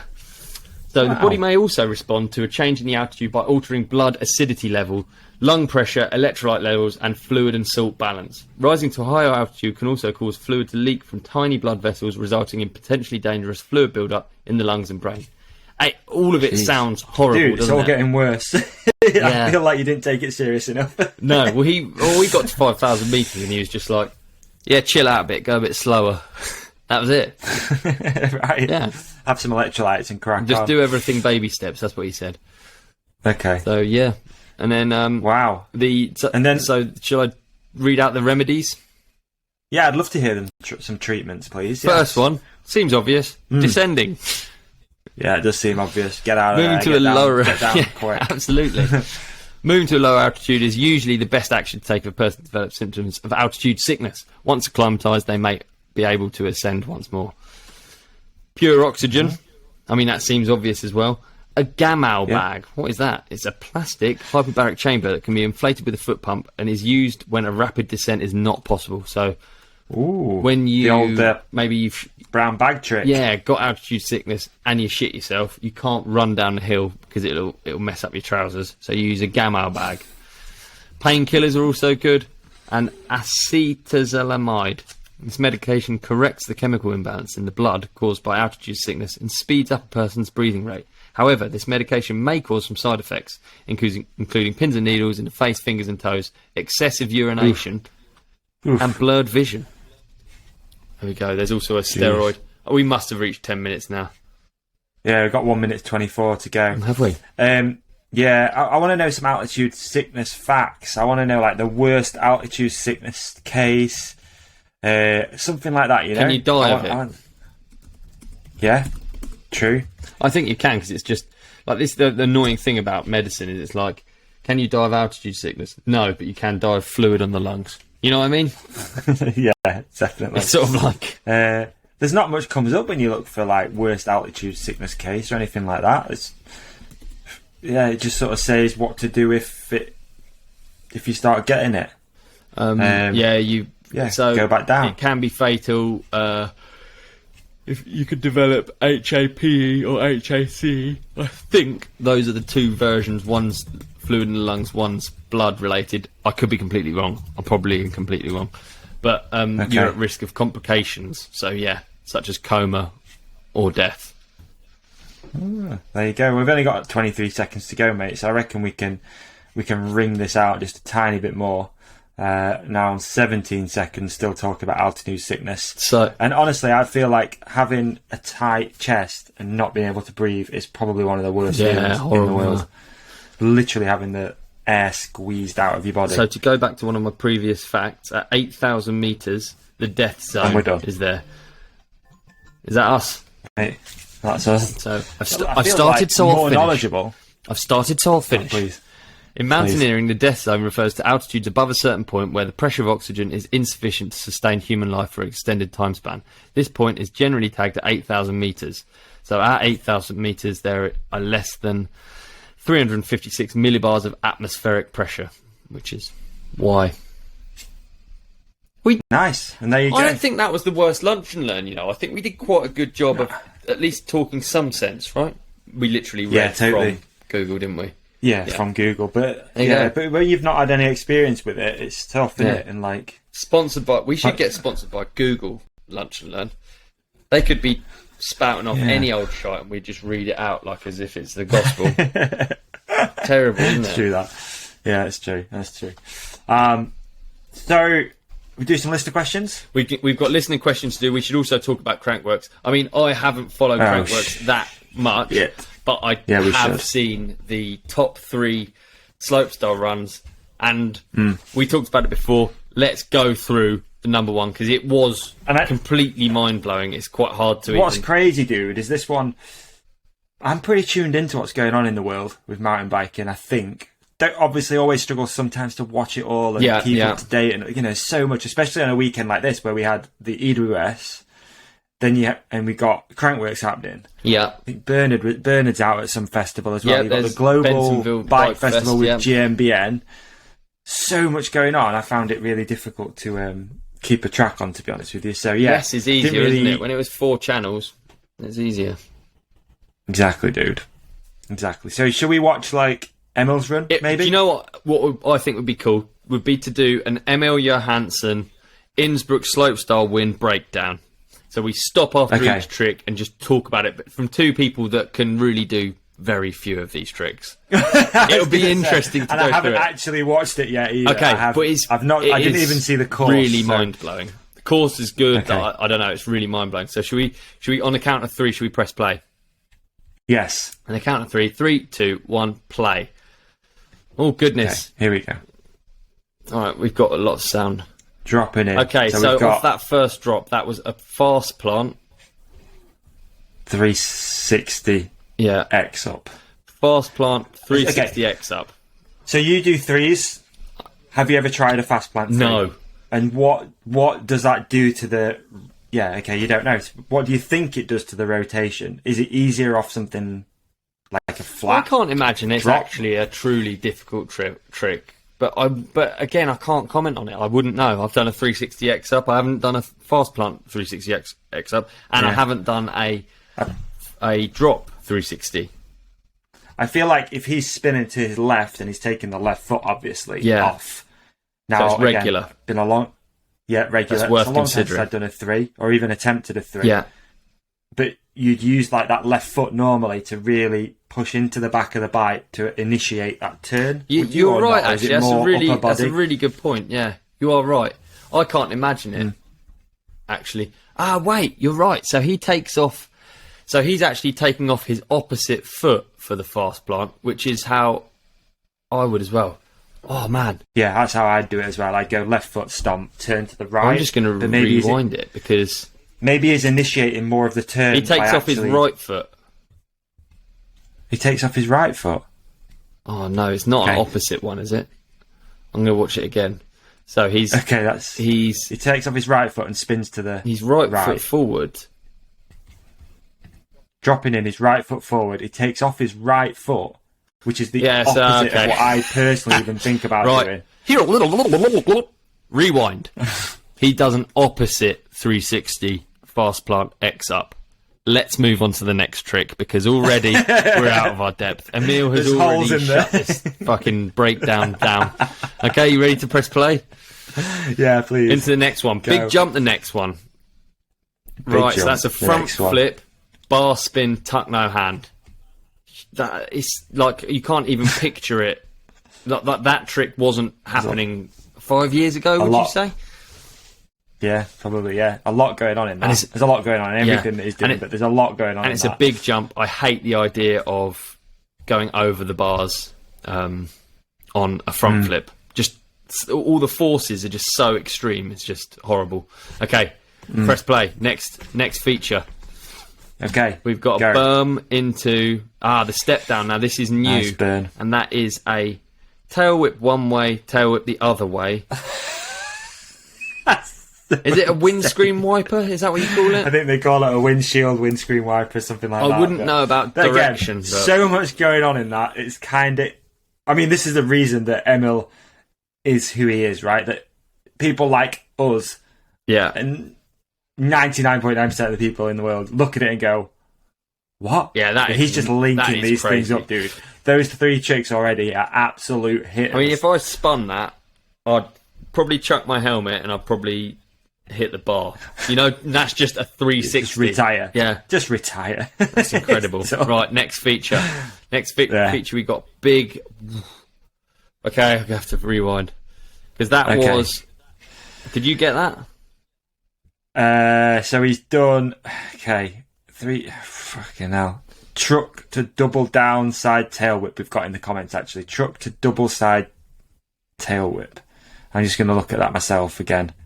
Yep. Truck to double downside tail whip 360. Dude, lands... Well, obviously it's a truck. A tiny bit deep, but doesn't lose any speed at all. That looks like it's a step down as well, doesn't it? A step down hip. I don't know if it is. Yeah, it does look like a bit of a step down hip. Okay, and then the next... So that is... Oh, mate, we didn't even consider whether it was opposite or normal. No. I think he's done... Oh, no. All right, I think we've come to a conclusion. We quite literally cannot summarise it because I've lost track of whether he was spinning normal or opposite. Adds a whole new element as well. You're watching it like this for the judges to try and doesn't it? Yeah, there we go. And, we should get Chopper on even to talk that first about trick. That you missed the which foot he put down opposite. No, it was an opposite spin. No, yeah. I think he then does a truck to down opposite. on the next jump. I'm gonna keep trying. Then he does a double down whip 360, but I couldn't tell you if it was opposite or normal. And then a bar spin back, but I think that was opposite, but it might have been normal. Oh, mate. And then what an unbelievable run. I think that's all we need to say. Was this his first run, do you know? I think it was his first run, and I think it was the highest scoring run ever recorded, I believe. I might have completely made that up, but I certainly seen a lot of record breaking. Alley-oop tail whip at the end. You know what I love as well, dude, and we've mentioned this before, actually. Nikolai Rogatkin, how fucking hyped he is for everybody. He's just a hype man. Yeah. Like, surely once he's done with the sport, you just bring him in as hype man. Yeah, like, he's just brilliant, have him around, just hyping everyone up. So good. Wow. I think even Emil's pretty blown away by that one. Yeah, big up. Fuck, that's incredible, isn't it? Wow. Have we had Emil on here before? With the lockdown, we haven't, have we? You've had him on. Okay. I've had him on, yeah. I didn't know if we'd done a lockdown with him. Okay. No, I don't think we did. It was Max, wasn't it? That's what I'm thinking. Dude, do you know what would be so cool would be to do a run through with him? You know, because I'm sure there's stuff he could. Yeah, because how cool would it be to have a run through with Emil, him saying stuff like the intricacies of each trick and each feature. So like, I'm just watching the replay now. The step down, for instance. But also, what I find fascinating, it's like how many did he practice it in? Did he even try it? Because I think Max said that once, that a lot of the tricks he'll literally do it for the first time in his run. Like he'll maybe practice something similar, but he'll not throw the actual trick because I don't know. I don't think Slopestyle's like this, but probably you don't want to show your cards too definitely. early. I imagine it is. There's going to be some of that, isn't there? They're going to be like, I'll keep that one to myself until the run. I just don't know when something's opposite and when something's. But yeah, the 98.00 is the highest score ever. Wow. 98 out of 100. Dude, and he's like, where does it go from there? You know what I mean? That's the thing. Where are we going? Run 2. Again, run 2. Again, something interesting for the judges, though, isn't it? Like, what was missing so it wasn't 100? Yeah, it's true, isn't it? Whether it's literally just because you can't give him 100 because it's too much. There's nowhere to go. The ceiling's there. Yeah. That's it. You hit the ceiling. Crazy. Well done, Emil. Good. Fucking well done, Good cycling. Emil. Solid biking. Solid biking. And what's interesting is then you go out on your own bike, you sit on it, and I know it's not, a slow style bike, but you go, nah. Wouldn't have a clue. Wouldn't know where to start. Wouldn't know where to start. You give me the rest of my life to work out that run and do it. Just that run on those jumps, and I wouldn't be able to do it, I can tell you now. It's going to be tough, mate. That's for sure. Amazing. All right, should we hit some listener questions up? Just real quick. Yeah. I just want to promote really quick. I'm going to do a meetup this coming Friday, so it'll be Friday the 24th, I believe it'll be. Yeah, if anyone's around, Friday the 24th, we're going to ride out as part of the Focus Beat Your Screen Time campaign from the Norfolk Arms pub, which is in Sheffield. It's at Ringing Low. You probably know where it is if you're from around here. 6:30 p.m, short ride, nothing too crazy. Few Peak District highlights. Back to the pub for a beer. Home for about 8:30, 9 o'clock. The dream. Done. I'll announce one on next week's show as well. That'd be nice, dude. If you want to do one, that'd be lovely, wouldn't it? Yeah. Little meet up going. Two right. There you go. Nice one. All right. I'm doing one tomorrow as well, actually, with Focus as well. Oh, yeah. So, but this episode will already be out by then. Not really worth. But if you do have the ability to go back in time, it's Tuesday at 10:30 at Norfolk Arms. There you go. Oh dear. All right, here we go. Boots and cats and boots and Listener questions. That was all right, man. I'm impressed. Here we go. We're listener in. questions. We're dropping in now to some listener questions. We get some of these done. Put these up late as well, man. So there's probably not as many as what we usually get. Yeah. So we'll tick some off. At @we_Leela, what is the intro/outro music on Odub's YouTube vids? My little lad and I always have a little boogie to it. Oh, that's good. I like the thought of that. And the fact that you've got a little lad is the reason that I try and not swear in my videos. And I'm sorry when I do. Because some of them sneak through. I just don't realise. It is by Stuart Soundwarper. It is a custom Soundwarper, track by Soundwarper. If you want to get in touch with him on Instagram, he might be able to give you a download, and then you can have it. Yes, I'm sure he's got it somewhere. Yeah. I can't think of anything worse than that. But yeah, there you go. So yeah, at Soundwarper on Instagram. He's a good friend of the show's, and yeah, it was by him. Amazing. Next question, at Focus Bikes. So this is a good one. Good little plug, because I forgot to do it. He just put tickets for Freedom Ride, ? So 23rd of this month, which is Thursday, we're going to drop some more tickets for Saturday and Sunday's event. Sick. That's an exclusive to you as well. Fantastic. Wow. Well, good.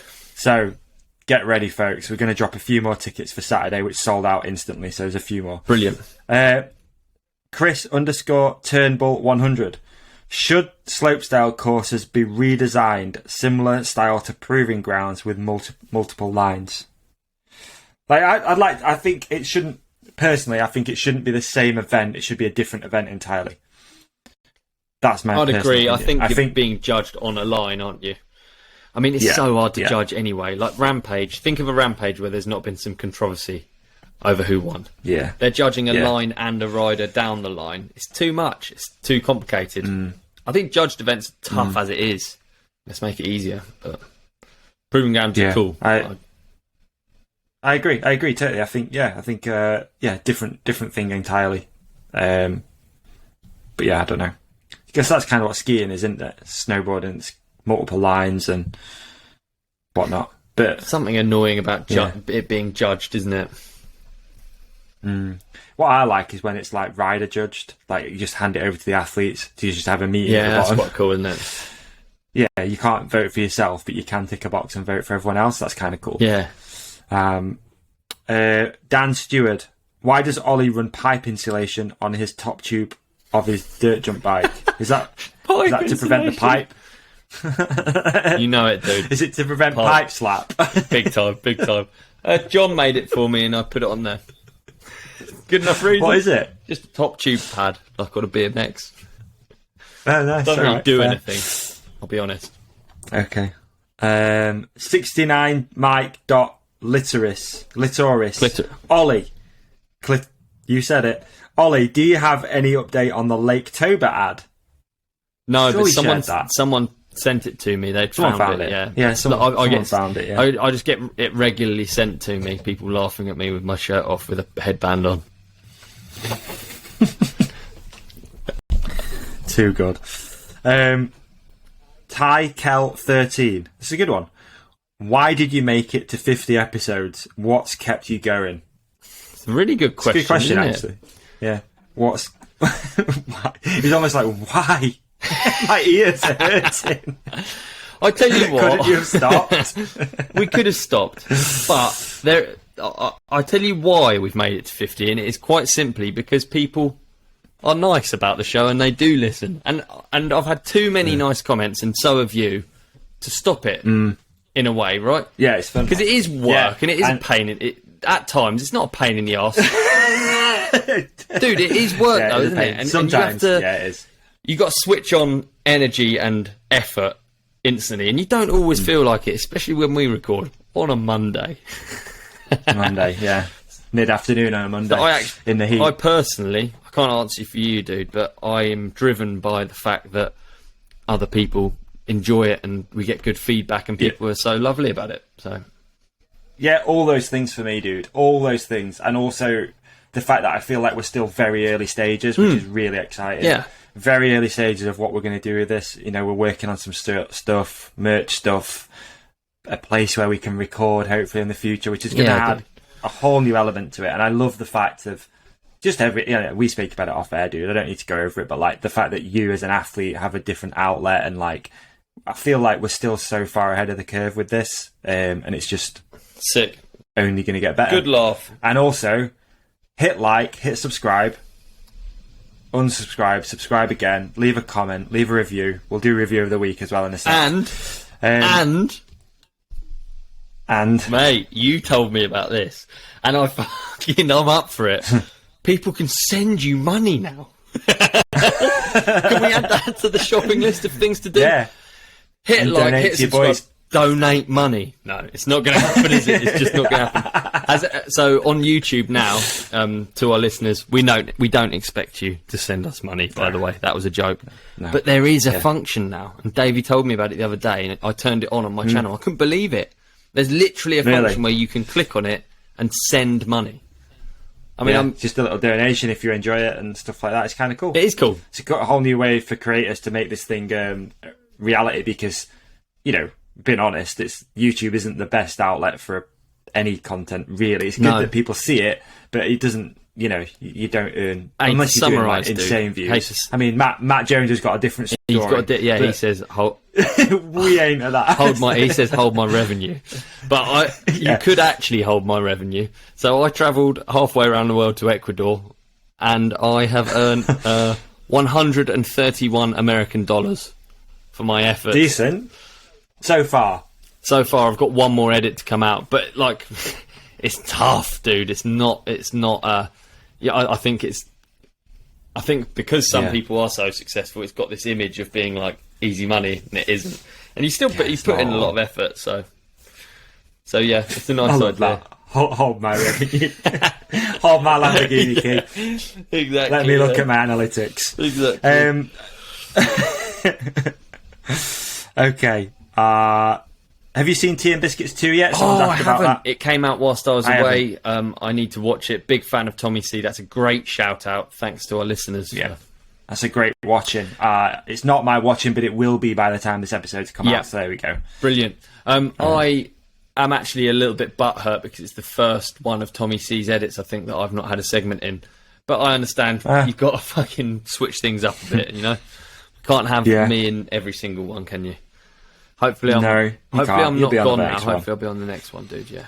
TMB 3. Please, Tommy. Have me back. Please. If you listen to this, Tommy, please. Okay. Adam J. Jolliffe. How do you brew your coffee? Do you stir it through or let it rest? Do you spoon out large grounds? I mean, you don't have to spoon out any large grounds with the Ride Companion Freeride roast.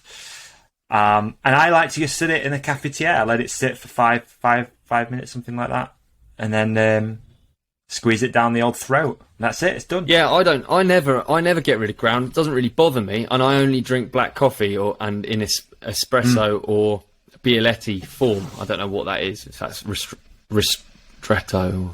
I don't know what it is. I don't know. I've never even heard that word. I'll be honest.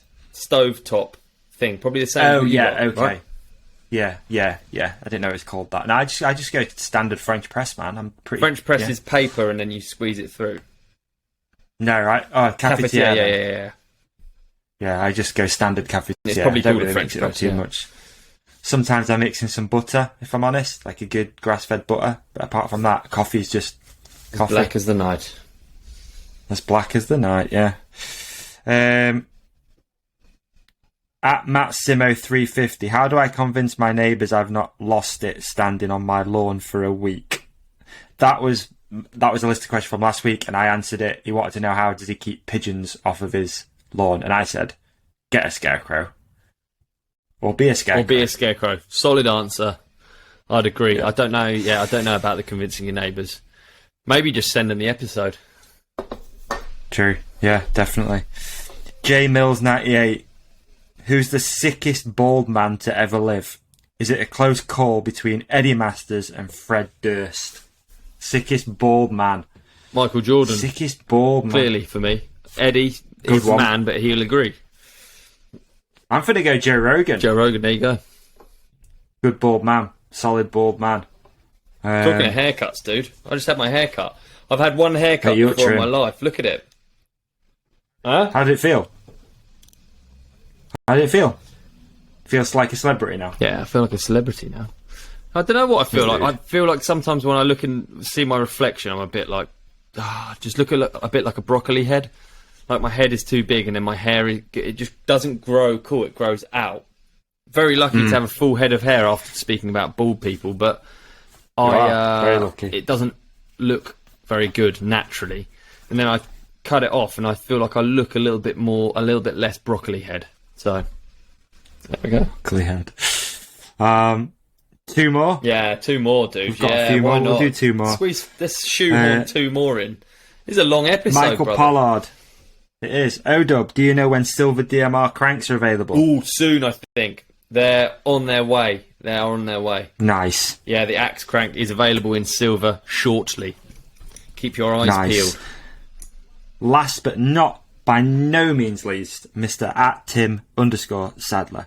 What signature bike parts would you put your name on, and who should have signature parts? That's a great question. It is a great question. And it's actually it's a real good one for me very soon. I'm going to answer... There we go. Bars, and I'm going to leave it at that. Nice. I'm going to go... I would love to have a signature grip. It's quite standard, but I think I'd do it cocked. I knew you were going to say it as well. All right, what colours would it be available in? Is it all flesh tones, or is it...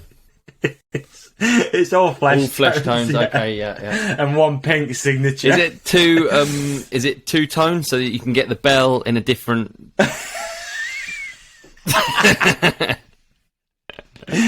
Oh man, I'm sorry. I don't know. Yeah, I probably would go grips. Nice and easy. I'd like to do a signature ride companion grip. We go for like the nice teal colour, whatever we've got. Yeah. That'd look dope. I'd go for that. I'd run that. Yeah, that'd be cool. Apart from that, that's We it, should speak really. to Brent, see if we can get a ride companion death grip on the go. Fucking hell, yeah. That'd be cool, wouldn't That'd it? be cool. Would be cool. Maybe we could just do a collar. Yeah. Aim high, dude. Just got to speak to Brent. Yeah, well, Give him a I'm call. Sure the minimum Try it is out. Anyway, yeah, we'll have a Give chat. the boss a rig. We'll have a chat. Yeah. Okay, let's see if we can do a Siggy death grip. Imagine the dream. That'd be cool, wouldn't it? Okay, that's it. That's that. Thank you everyone for listening. If you have enjoyed the episode, please don't forget to like, subscribe, leave a review, That's right. unsubscribe, subscribe again. Just hook your boys up, man. It helps. Do It goes stuff. a long, long way. Just do stuff Just on do the stuff. channels. You know what I mean? Just helps Yeah. us out. Yeah. We're just sat here otherwise in our Comment. bedrooms like losers, recording to nobody. Basically, Bear yeah. in mind, none I of don't you are even- here. I don't even have pants on. No, me You know, neither. I don't even have What I pants on. do, they're sacks. And on that note, you can go to... No, that's actually not an ad. That was a free ad. Thanks for listening That was to a the free Golden Jubilee. Yeah, thank you everyone for listening to the Golden Jubilee. Thanks Melon for supporting the episode and Compex. And that's it, and that's that. We'll see you soon. Friday if you come into the meetup. If not, holler at you next week. All love. Peace. Nothing but love, Bye. companionship, peace and love. Bosh.